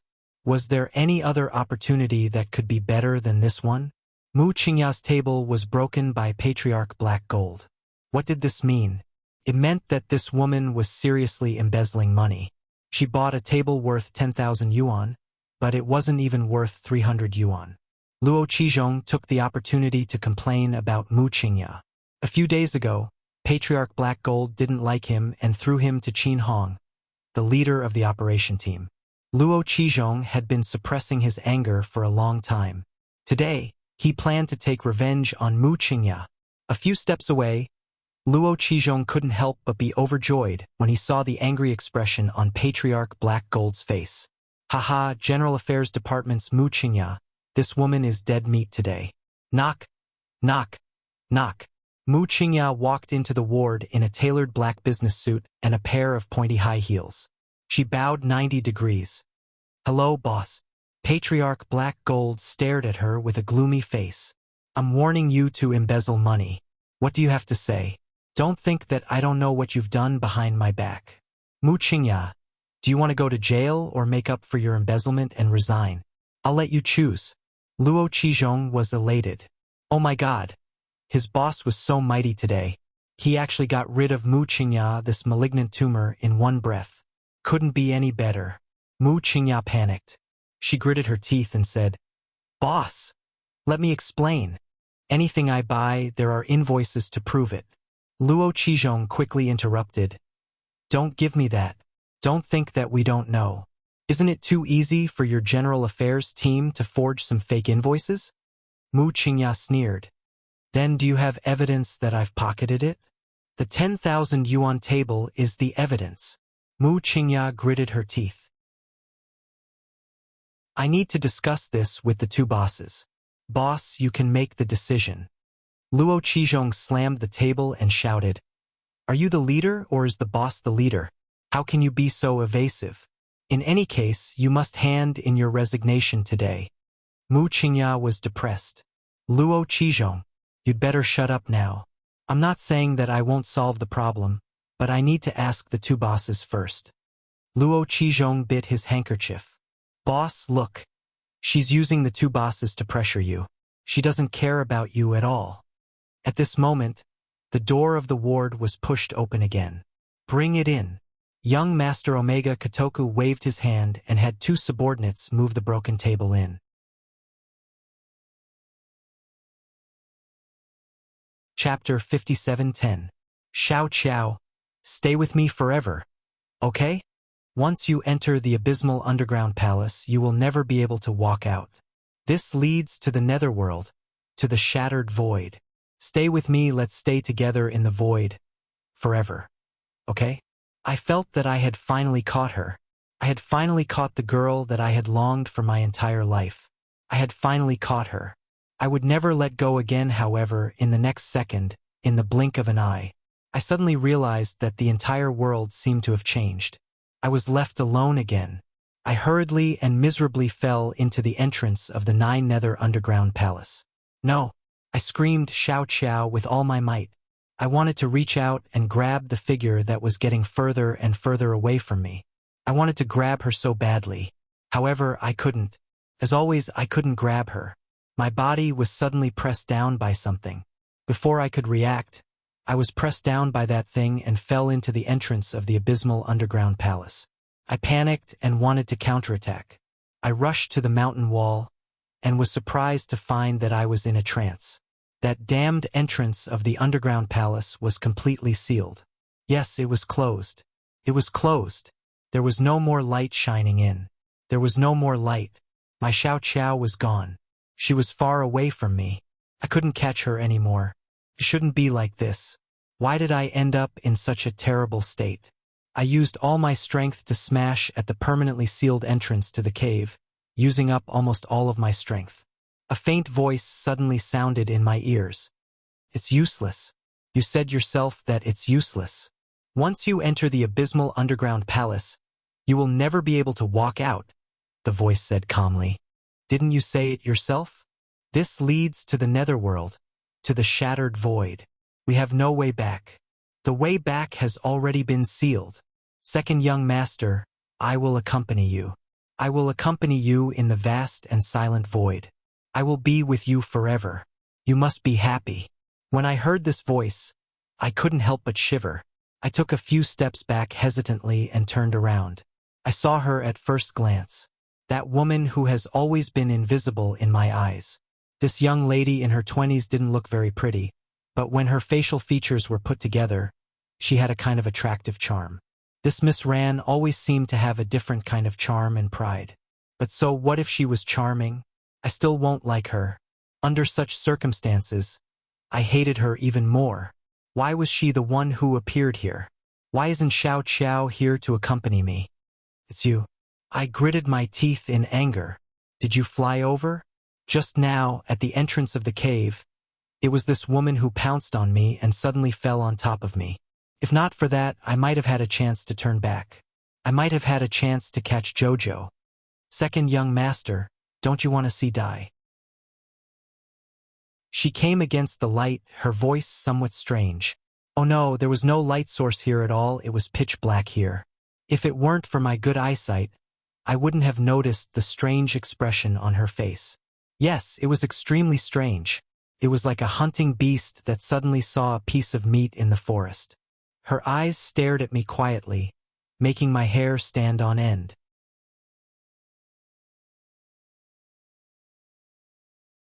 Chapter 57:11. Boss, what do you have to say for yourself? Heijin was lying on the bed, looking furious.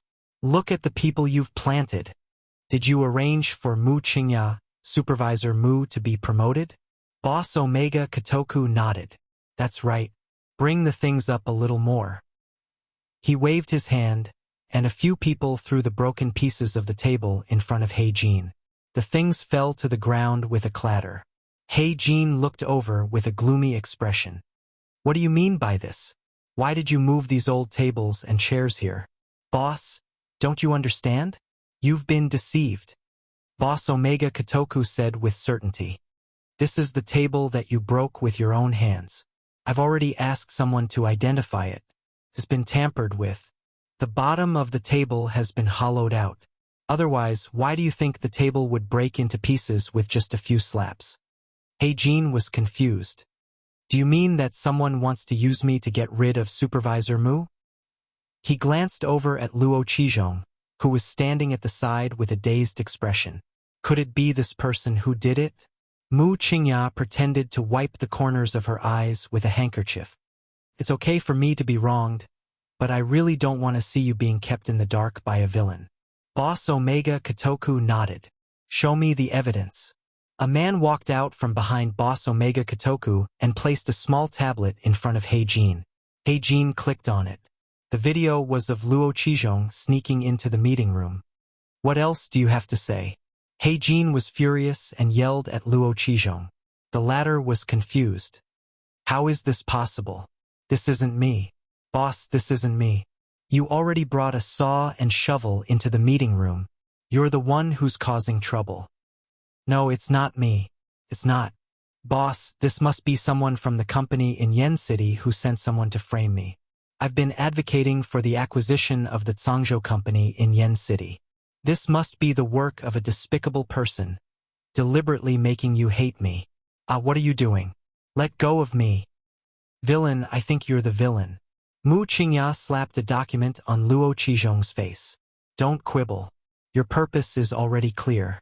If it weren't for your own selfish motives, why would you do this kind of thing again and again? You just want to push me down because you're afraid that I'll block your path to wealth. It's not, boss. Please believe me, boss. Heijin waved his hand and got someone to bring Luo Qizhong out. He looked at Mr. Omega Kotoku and Mu Qingya and sighed. The children are all grown up and have their own ideas. All these years, I can't understand the behavior of you and your big brother. But I only hope for one thing, and that is to let our Sky Fortune Company continue to flourish and not let it walk down the path of ruin. Mr. Omega Kotoku nodded with a solemn expression and left the ward with Mu Qingya. As soon as Mu Qingya walked out of the ward, she asked in a low voice, Boss, do you still want to continue working with the Zhangzhou company? Mr. Omega Kotoku nodded. The old generation's methods are no longer useful. There's no future without funds. If possible, I don't want to take this step. But who knew what the future would be like? There was no movement in the long corridor for a long time until Mr. Qin walked out of the dim light. He flipped through the proposal in his hand. Sigh, the old man probably didn't expect that Sky Fortune has already changed hands to Zhangzhou. Should we tell boss? Since it's already like this, forget it. If he told him now, the old man would be angered to death. Let him live for 2 more years. What a pity. Chapter 57:12. I felt a bone-chilling coldness and was momentarily speechless. I had never looked Zhao Qiran in the eye before and had long forgotten when and where I had first met her. It was this woman who had ruined my entire plan. Originally, I could have been together with Xiao Qiao. It was all this woman's fault. It was all her fault for pouncing at me at the crucial moment and throwing me into the 9 Nether underground palace. Once I entered the void, I would be unable to return. I used all my strength to heavily punch the huge rock at the entrance. However, the strength disappeared like a clay ox entering the sea. Could it be that I would truly be unable to leave this pitch-black void in this lifetime? My heart was ice-cold and filled with hatred. Zhao Qiran actually walked over with a smile and tugged at my sleeve. Second young master, let's go ahead and take a look. Although it's a vast expanse of emptiness, the stars here are like a sea of stars. It's also very beautiful to look at. Where were the stars? Where was the sea of stars? I turned my head to take a look. There was only a vast expanse of darkness in the void. There was no end in sight and no light in sight. Everything was hidden in this darkness. It was empty, just like the weeds spreading in my heart. This woman must be blind. Zhao Qiran said to me with a smile, Young master, could it be that you can't see the blue waves of the sea of stars? But I can see it all. Look, I can imagine it as I wish. I can even feel the aura of the waves. Crazy, crazy, you're truly crazy. Suddenly I broke into a run, roaring as I ran and shouted into the endless darkness. Let me out. Heavenly Tao, yes, Heavenly Tao definitely exists. No one could do anything, but Heavenly Tao definitely could let me out. Heavenly Tao. Heavenly Tao. Zhao Qiran couldn't help but laugh. Don't think about it, second young master. Heavenly Tao won't be here. This is the boundless void. Other than the boundless void, there's nothing else. I suddenly lunged forward like a madman and grabbed Zhao Qiran's neck. Kill her. Kill this crazy woman who only knew how to giggle at me. Then think of a way to leave this place. I must leave. If I don't leave, how can I find my Xiao Qiao? Second young master. Zhao Qiran didn't seem to fear death. Although she found it difficult to breathe, she still opened her eyes and looked at me with a smile. You have to consider this carefully. If you really kill me, you'll be the only one left in the vast void. Wouldn't that make you even more lonely and miserable? I stared at her blankly, as if I was seeing this woman for the first time. I unconsciously let go and stared at her as I bent over and coughed several times. Zhao Qiran, I don't need you to accompany me. You'll find out in the future. Everyone needed someone to accompany them. No, otherwise wouldn't it be too lonely? Zhao Qiran smiled. She raised her hand and gently took mine. Second young master, don't worry. Ran will always be with you. No matter how many years you have to spend in the void wasteland, Ran will always be with you. I don't want you to accompany me. I don't want you to accompany me. I muttered to myself as I looked around. I don't need you to accompany me. I walked in a daze, but there was only a dark void around me. Even if I walked, where could I go? Zhao Qiran had been following me silently, as though she would follow me wherever I went. Gradually, the days passed one by one. At first, I could still ask Zhao Qiran what day it was, but after dozens or hundreds of days, I didn't know what day it was anymore. Every time I looked back, Zhao Qiran would smile at me gently. I felt that Zhao Qiran was very happy here because she would smile at me every time she saw me. Her smile was indescribably happy. One day, I finally couldn't help but ask her, "Don't you feel bad?" "Why would I feel bad?" Zhao Qiran looked at me strangely. "I can stay by the person I like and walk slowly with him under the starry sky. Why would I feel bad? I feel that each day is very happy." I couldn't help but tremble. In this void, we have nothing. We can't open our inner worlds. We can't even change our clothes. No food, no water. But what does that matter? Zhao Qiran smiled gently at me. We don't feel hunger or fatigue in the void. Don't you think that's the biggest problem? Don't feel hunger or fatigue, walking around in this damned place day and night. Don't you think that's terrifying? Zhao Qiran shook her head. It's not terrifying at all, second young master. I'm the happiest to be with second young master. I stared at her dazedly for a long time. My lips trembled. I won't like you. It's fine, Zhao Qiran said softly. It's fine, second young master. We have a lot of time to spend together. I can wait whether it's hundreds or thousands of years. I can keep waiting until you change your mind. Thinking of how I had to stay with Zhao Qiran for hundreds or thousands of years, I couldn't help but tremble. I felt like all my strength had been sucked out. I suddenly found that it was a bit terrifying to be entangled with love. How could a person entangle another person for hundreds or thousands of years without wavering? Wouldn't she feel tired? I tried every day to tear open this void and enter. I tried everything. I even wanted to self-destruct to leave this void. But it was too difficult.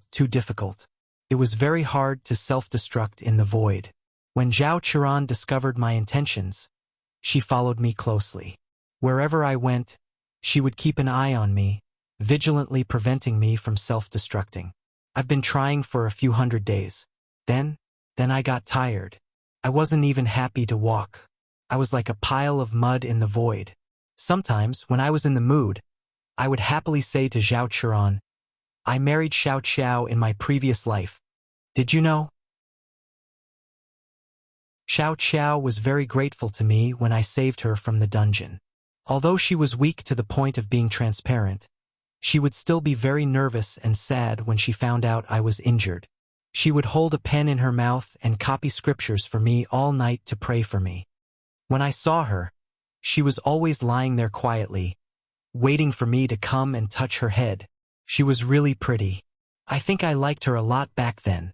But later, I didn't know if it was because of pride or loneliness, but I personally ruined everything. I didn't know how many times I repeated these words to Zhao Qiran. Every time, Zhao Qiran would lie on my lap and whisper to me, "It's okay. You have me now. I will always be with you, forever." Forever? I couldn't help but shudder. Even the tip of my heart felt cold. I thought to myself, but I don't want you. No matter how much time has passed, I will never want you. If time could really turn back, I would be willing to give up my life in exchange for 2 hours to be with my Qiao. Obsession, this is probably my destiny in this life.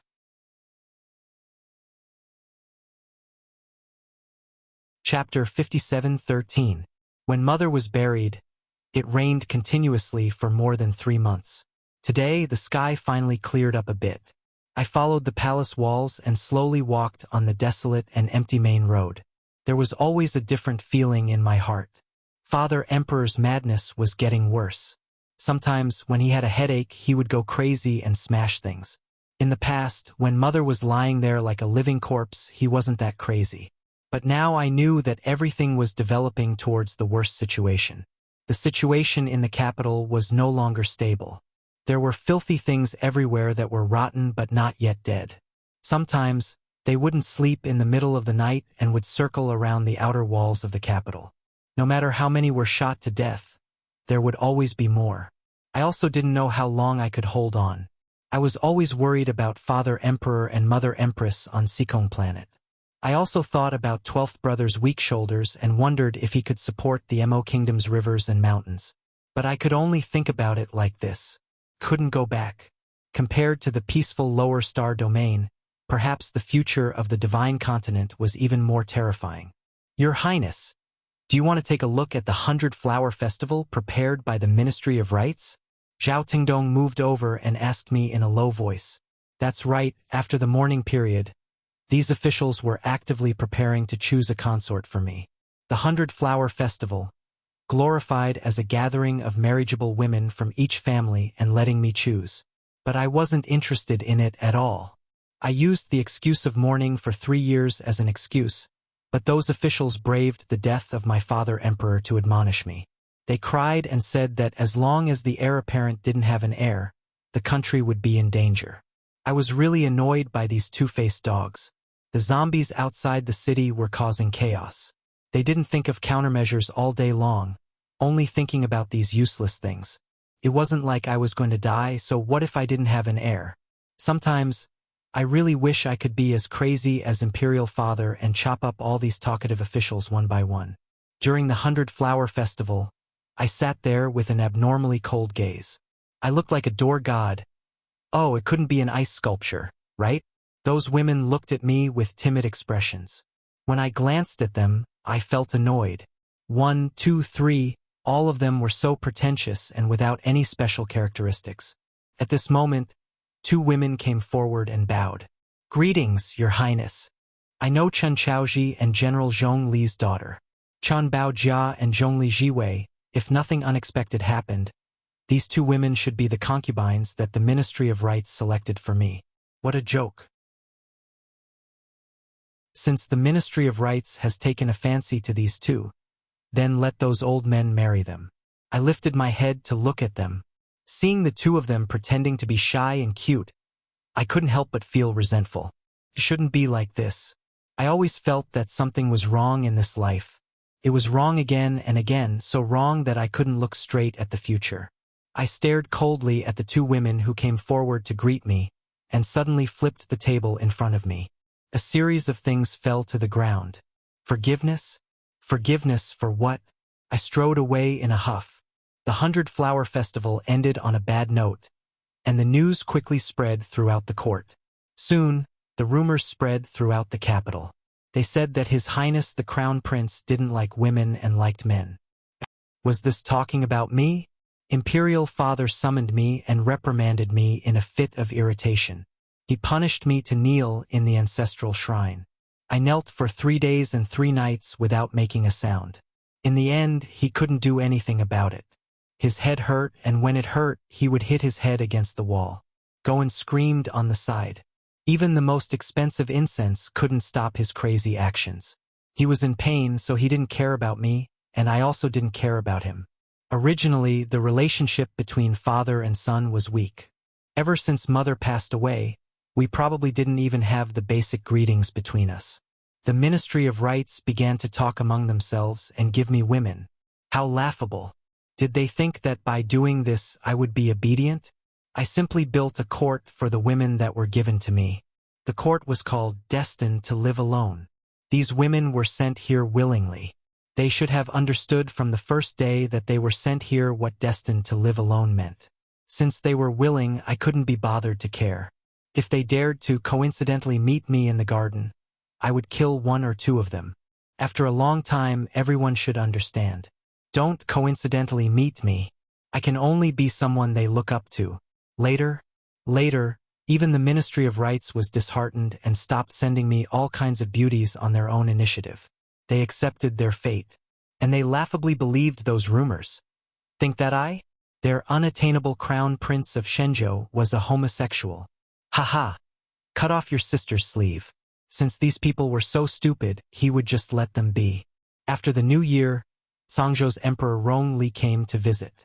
Imperial father handed over all state affairs to me. He was drunk in the palace all day long.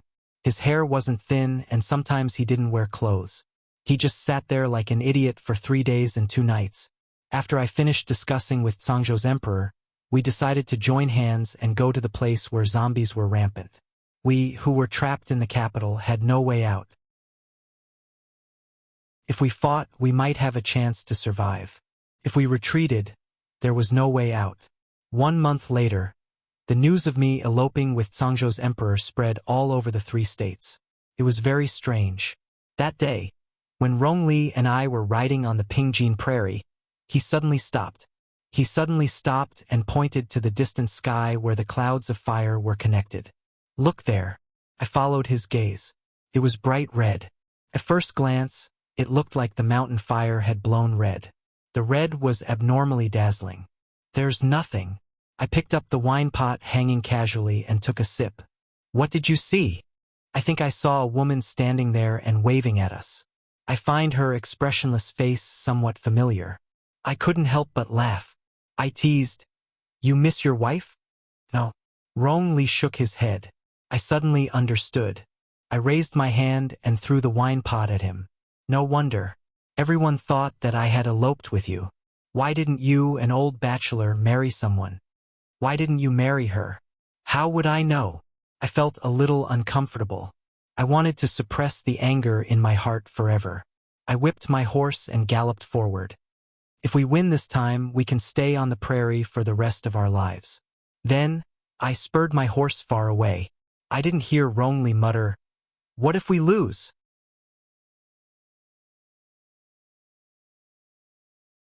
Chapter 57:14. The war in the grassland of Pingjin lasted for half a year. In the end, the grassland was filled with withered bones and weeds. The entire grassland was covered in wounds. Our allied forces won the war in a Pyrrhic victory. The corpse puppet army was exterminated by us, but the remaining soldiers didn't seem to fare any better. Rong Li's illness was getting worse. Sometimes he would lie in bed for 3 days and 2 nights. He rarely woke up. That day, when I went to visit him, he woke up groggily and glanced at me. His originally handsome face now looked skinny and out of shape. When he looked at me, his eyes seemed to be lifeless and on the verge of drying up. I seemed to have had a very long dream. "We won," he said softly with a hoarse voice. "We already won." I walked forward quickly and held his hand tightly. "Are you dumb? We won 10 days ago. We can go back very soon." "No." He coughed weakly and tried to sit up. I quickly extended my hand and helped him up with another servant. "Are you hungry?" I saw the flowers and grass. As far as the eye can see, everything is jade green, growing and multiplying endlessly, incomparably gorgeous. I recalled what the doctor had said to me in private. His Majesty might pass away soon. If he were to wake up again, it would be a final burst of consciousness. "Your Highness, you have to seize the opportunity and say what you have to say." I clutched his hand tightly, as if I wanted the invisible will to continue supporting me. Didn't you say that you wanted to go to the Sea of Forgetfulness after everything was over? Yes, I saw it. He suddenly turned and held my hand. There seemed to be a beam of light in his dim eyes. I saw the boundless sea of forgetfulness. There was really everything in the dream. I even saw a huge ship sailing towards me. I vaguely saw someone on the boat, waving at me nonstop. It was a pity that I couldn't see her face clearly. She should be here to pick me up. I silently turned my head and hurriedly hid the tears in my eyes. You are tired. Have a good rest. I'm not going to rest. He shook his head and grabbed my hand with all his strength.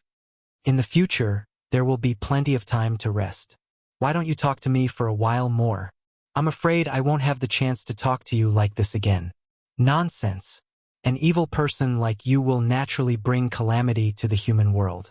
You will bring calamity to the world for thousands of years. He laughed.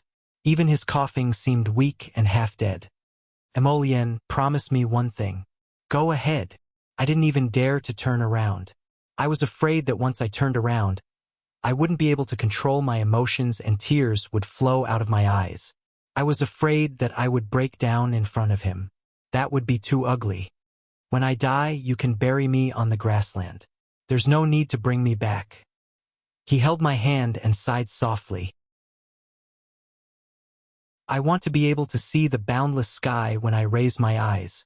I have a feeling that someone is waiting for me in the sky. Emolien, can you promise me? I think I may never forget it in my lifetime. He was dressed in a moon-white unlined garment, and his eyes were filled with a hint of death. I recalled the first time I'd met him. He was wearing a crimson armor and riding a horse. That night, I'd sat next to him in silence and watched him toss and turn for half the night. He'd coughed a few times. He'd stopped moving in the second half of the night. I sat next to his bed in a daze for a long time. Then, I lay there and cried for half the night as I watched his body gradually turn cold. What do you think? You always say what you think every time. I still think that you won't die. I still think that we shouldn't live like this for the rest of our lives. You, on the other hand, didn't care when things were half done. You left me to clean up the mess. In the end, I was the only one who had to bear everything silently. Then I followed his will and buried him on the Pingjin grassland. The day I buried him, the sky was especially bright. There was a red glow in the distance. I raised my head to take a look. I didn't know if it was a hallucination or an illusion, but I seemed to see a blurry figure sitting on a cloud coming to pick him up. If I could, I really wanted to go with them. I would travel the rest of my life and not have to worry about the things in front of me. However, I still have my share of responsibility to bear. It took me about 100 years to slowly rebuild the devastated continents of the 3 provinces. I became the only monarch in the 3 prefectures, but I would always wake up in the middle of a dream. I would sit at the head of my bed in a daze, night after night, until dawn. It was too strange. All these years, I seemed to have had a very long dream on and off. The dream became more and more realistic and clear. I could even hear our laughter coming out of the dream. It sounded like we were having a good time. Who was it? Who was it that was laughing so happily? It sounded like my own laughter. It was strange. I hadn't laughed for almost 100 years. What is laughter? I have long forgotten what it is. So why am I laughing so happily? Hu Dequan was very old. Every step he took was very strenuous. 2 young eunuchs would often have to help him walk. He walked unsteadily. Did your majesty stay up all night again? Hu Dequan sighed and asked the 2 young eunuchs to help me change my clothes. The flowers in the imperial garden are blooming very well today. Your majesty, do you want to go out for a walk? What's the point of walking back and forth by yourself? I shook my head. I want to forge something. Let's do it for a while. Hu Dequan accompanied me in the hall. He sat quietly on the side and watched me forge a small golden sword. His eyes were slightly moist. Every year, your majesty, around the New Year festival, you would forge a small sword for children to protect themselves with. It has been like this every year. It has been dozens of years, but you have never given one away. I looked at the small sword floating in the fire and suddenly smiled. Hu Dequan. I always feel like I have a son. I accompanied him on horseback and archery, treading mountains and rivers, traversing thousands of rivers and mountains. I was immersed in my dreams. Sometimes I didn't even want to wake up. When I woke up, I would cry bitterly. I felt that I might have missed out on the most important thing in my life. A young eunuch ran in and knelt on the ground. With a trembling voice, he said, "Your Majesty, the retired emperor has passed away." My hand trembled slightly. Hu Dequan supported me with his trembling hands. I staggered a step and tilted my head to look at the clear blue sky in the distance. In the end, I really became a loner. I had no other relatives.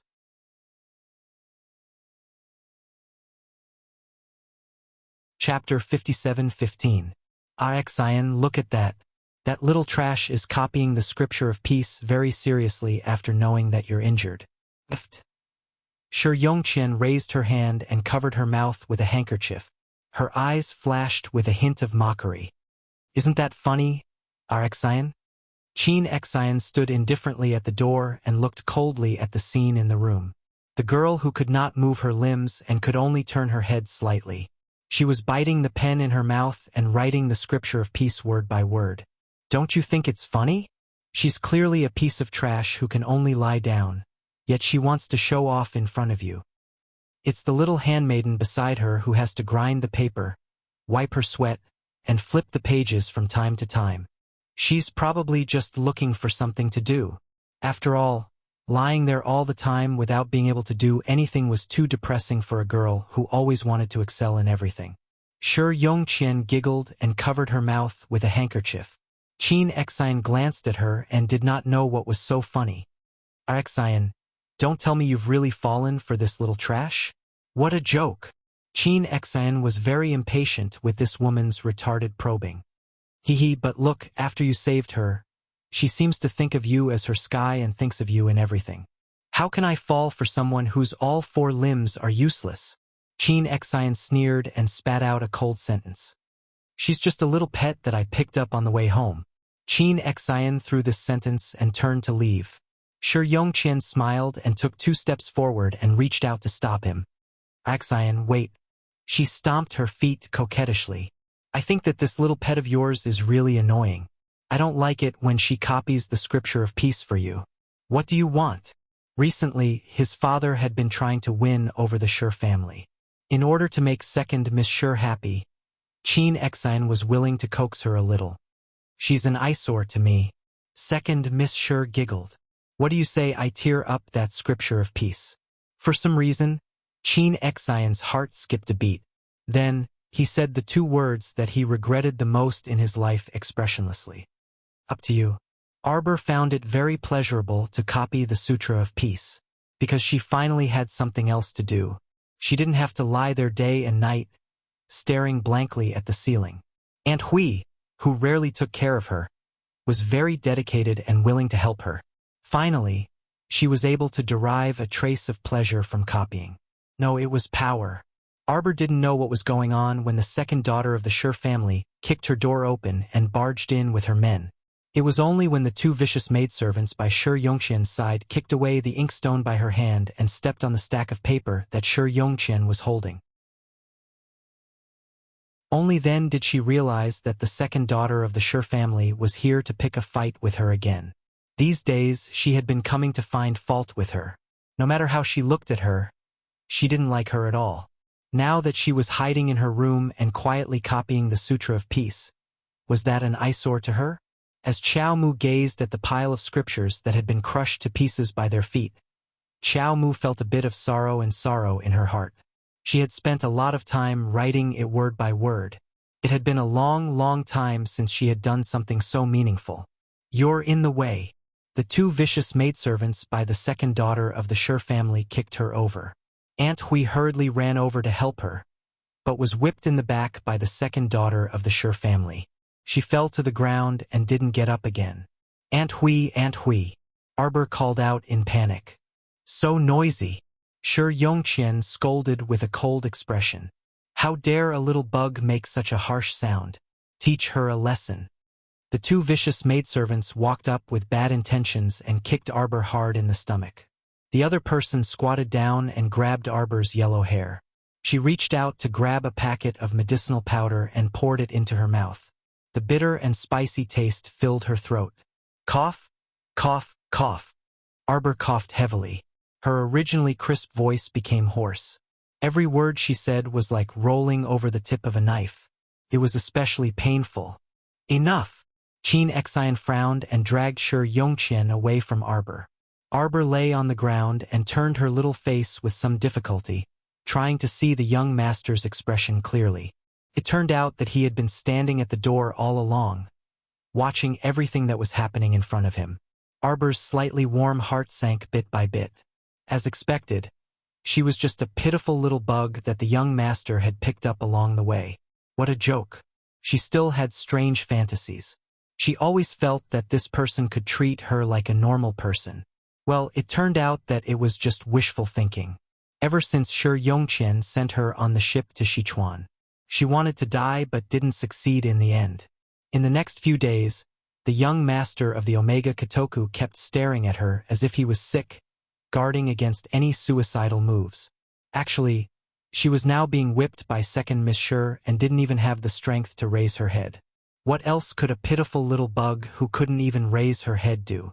She didn't know why this Qin Xian always stayed by her side and kept muttering something, but she couldn't hear a single word. As her body got better day by day, one day, she could suddenly move her fingers. On this day, the second young master happily held her hand and said softly to her, "Xiao Qiao, your body is about to recover. When your wrist can move again, can you copy a paragraph of the Peace Sutra and give it to me?" Arbor didn't say anything. Her eyes were still and lifeless. After a few more days, she could force herself to walk a few steps with the help of the wall. The second young master happily handed her a pen and paper and helped her to sit down at the table. "Xiao Qiao, you can copy it." After an hour, Arbor didn't move. After 2 hours, she was still the same. After several hours, there was only a blob of ink on the paper, but she lay on the table and fell asleep, copying something as ridiculous as the Peace Sutra. The word peace was long gone from her. She shouldn't ask for such a luxurious thing anymore. Anyway, she didn't have peace and happiness anymore that day. Arbor didn't know that Qin Xian stood beside her and was in a daze for a long time. She didn't know when she woke up. He walked forward, wanting to carry her and put her on the bed to sleep, but she was still very repulsed by his approach in her dreams. Only then did the second young master realize that there were many things that you couldn't turn back when you wanted to. But he was still unwilling. He tried his best to salvage the situation. When Suyi dreamed about it, he would occasionally think about it. If I hadn't treated her like this back then, would everything have been different?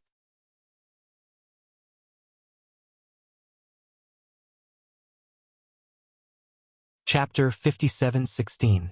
He's over there. Chase after him. Urgent shouts suddenly came from the corner of the street, causing a small commotion and panic. "Don't worry about anything else. Just kill him." Flustered and exasperated voices mixed with the shocked cries of the people on the street as they chased after him like a dog jumping over a wall. The small merchants and peddlers who had set up their stalls were hurriedly packing up their things. Suddenly, they were rudely bumped into by the soldiers who were chasing after them on the street.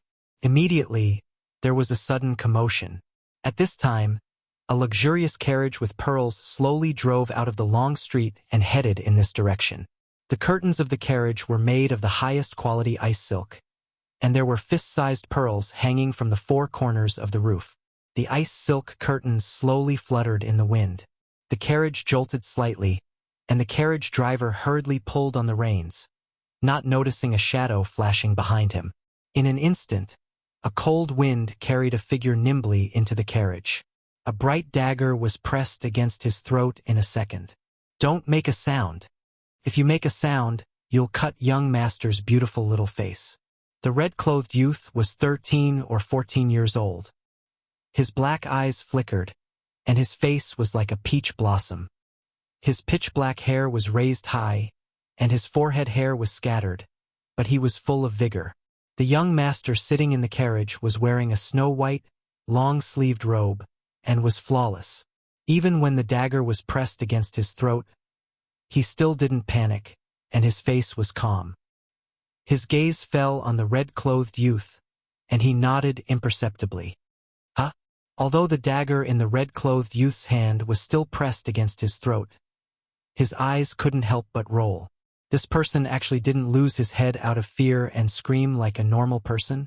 With such a calm and composed demeanor, it was hard to imagine that he was a young master from the Southern Wind restaurant. "Who are you?"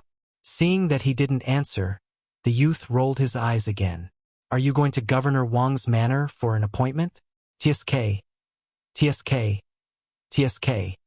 How can such a graceful and outstanding beauty be willing to become Governor Wang's plaything? Do you want me to save young master from the fire and water?" "Stop the carriage." There was a burst of noise outside, as well as the reply of the carriage driver. Soldiers were hurrying to Governor Wang's manor. "We can't miss the time. Stop the car when I tell you to." "Cut the crap." The red-robed youth frowned slightly, thinking about how to escape.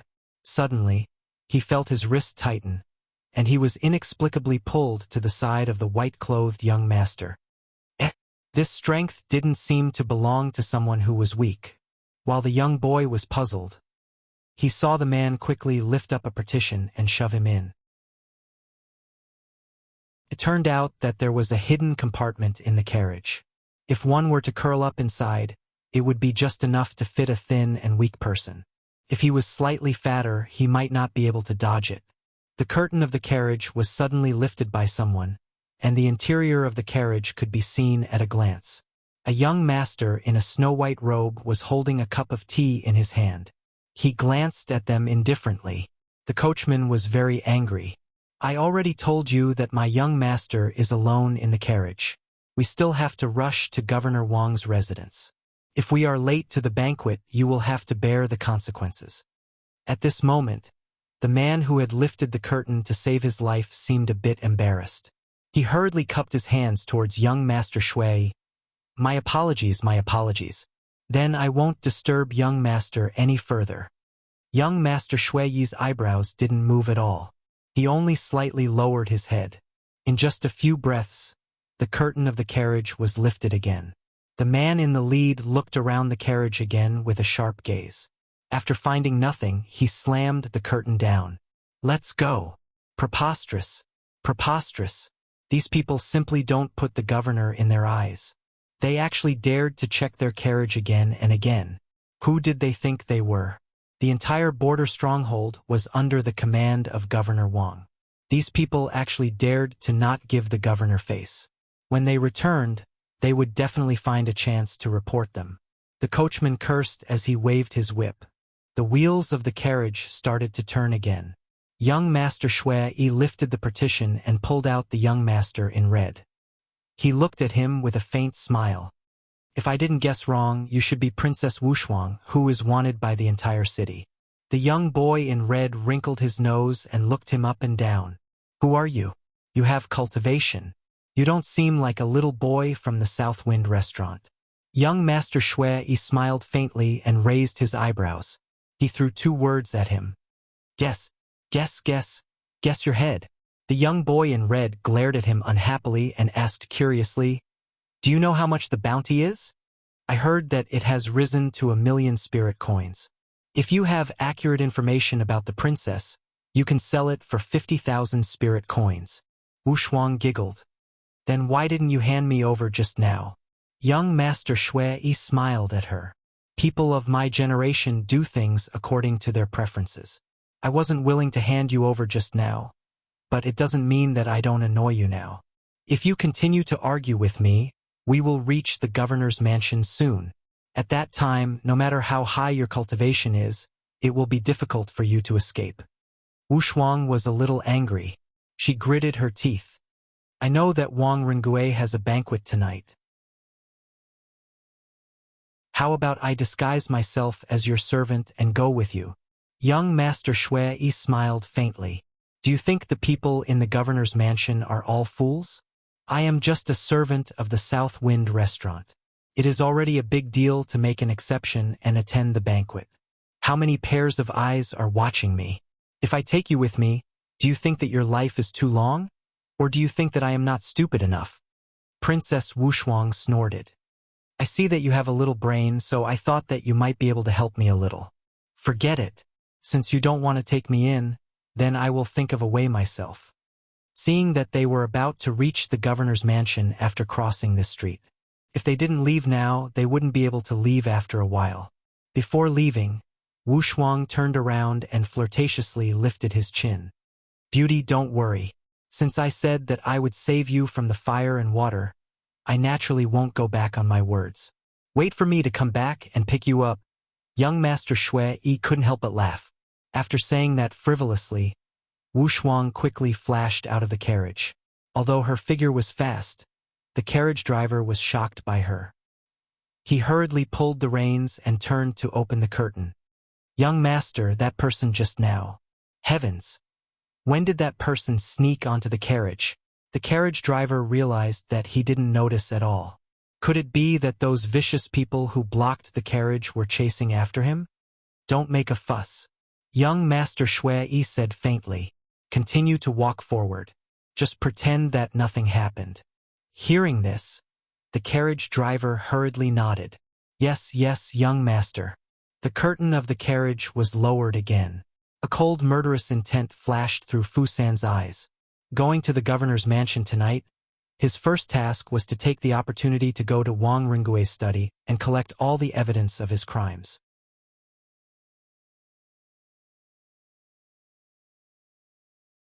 Chapter 57:17.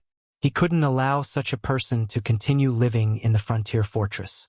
If he really couldn't find any evidence, he didn't mind making this person disappear from the world. It was a way to solve the problem once and for all. The starry night shone as the moon waned. That night, Governor Wang Ringui held a banquet in the back residence to entertain everyone.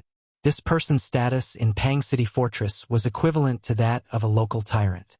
Who would dare to not come after being invited by him? The rich and gentry gathered in the hall, all of them glowing with health and fawning over him.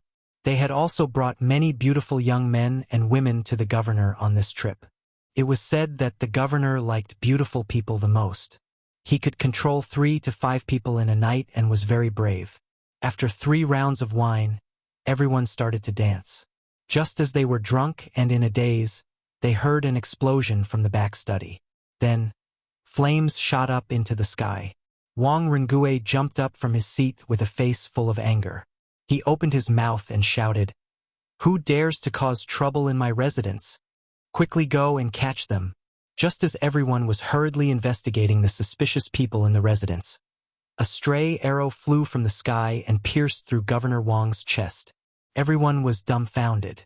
Many people scrambled and screamed, "Governor Wang has been assassinated! Quickly come and save him."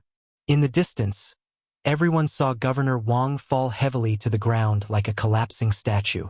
His head was tilted to the side and he didn't move at all.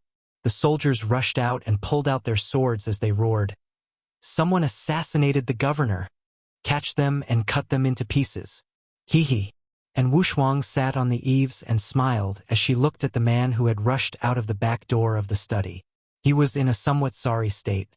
Not only was his face covered in dirt, but his snow-white clothes were also covered in dust. It was so dirty that it was impossible to tell his original color. "You set the fire?" Fu Sen coughed heavily a few times. He had been choked by the thick smoke just now and felt that his throat was very dry.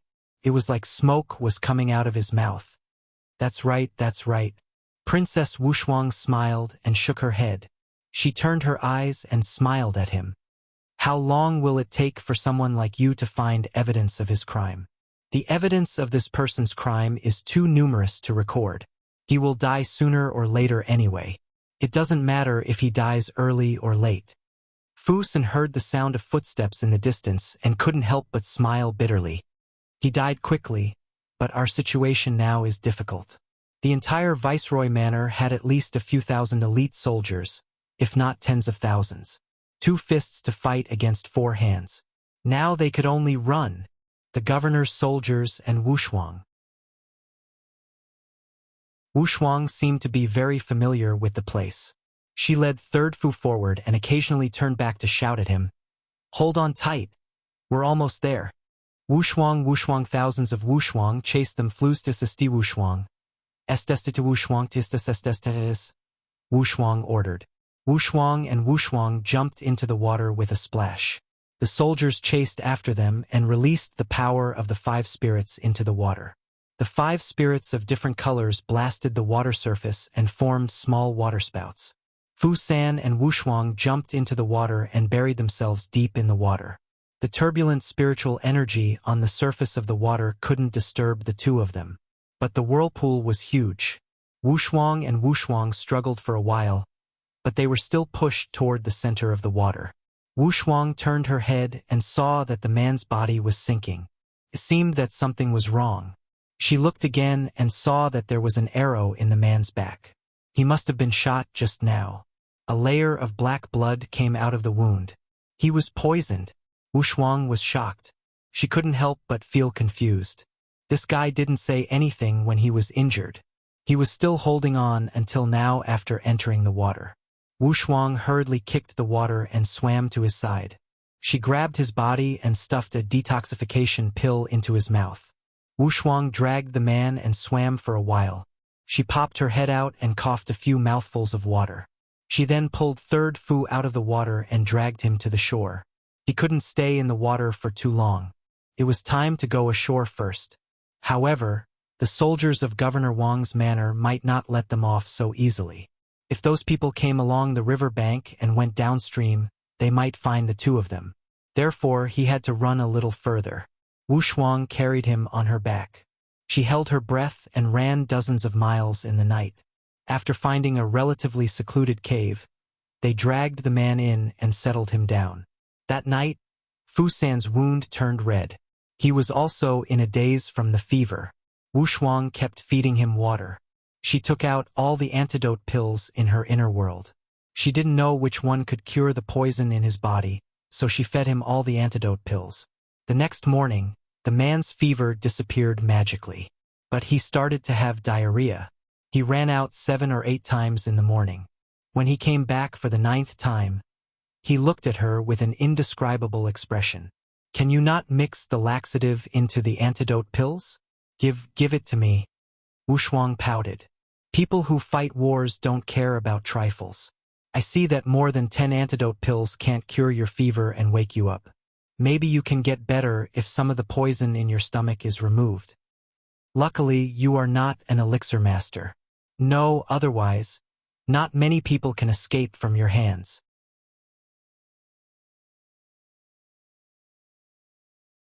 Fu San rolled his eyes speechlessly. How could she cheat people like this? He was cured of the poison, but he was about to collapse from diarrhea. I am in Wu Shuang. What about you? Fu San turned and saw the little girl sitting at the entrance of the cave. She was holding a pile of firewood. She looked back and grinned at him. Fu San, the shadow guard of the emperor. Wu Shuang suddenly realized. Oh, the emperor sent you here. Are you going back to the capital after solving the problem here? Fu San nodded. Aren't you going back? I'm not going back. I've solved Wang Rengue. There are still many things in the fortress that I need to take care of. The entire fortress has been immersed in the tyranny of the Wang family all these years. It's time to tidy it up. We have to let the people in the fortress live a comfortable life. She threw the roasted pheasant to him with a smile. I'll treat you. Fu San took a bite. After a few years, he always felt that this was the most delicious thing in the world. How could it compare to the delicious half of the roasted pheasant from back then? Then I'll stay and help you. It won't be too late to leave after a while. The girl looked back and smiled at him. She nodded excitedly. This place is much more fun than that lifeless place in the capital. I can take you to ride horses and shoot arrows around. The endless scenery is at the dangerous peak. I'll take you to see it. You're tuning in to the Dreamy Chapters YouTube channel. We're so grateful for your support, and don't forget to subscribe to join us on this incredible journey through captivating stories. Your generosity through donations truly makes a world of difference. as it's the primary source of revenue that allows me to expand and enhance this channel for you. Thank you from the bottom of my heart for being a part of this adventure.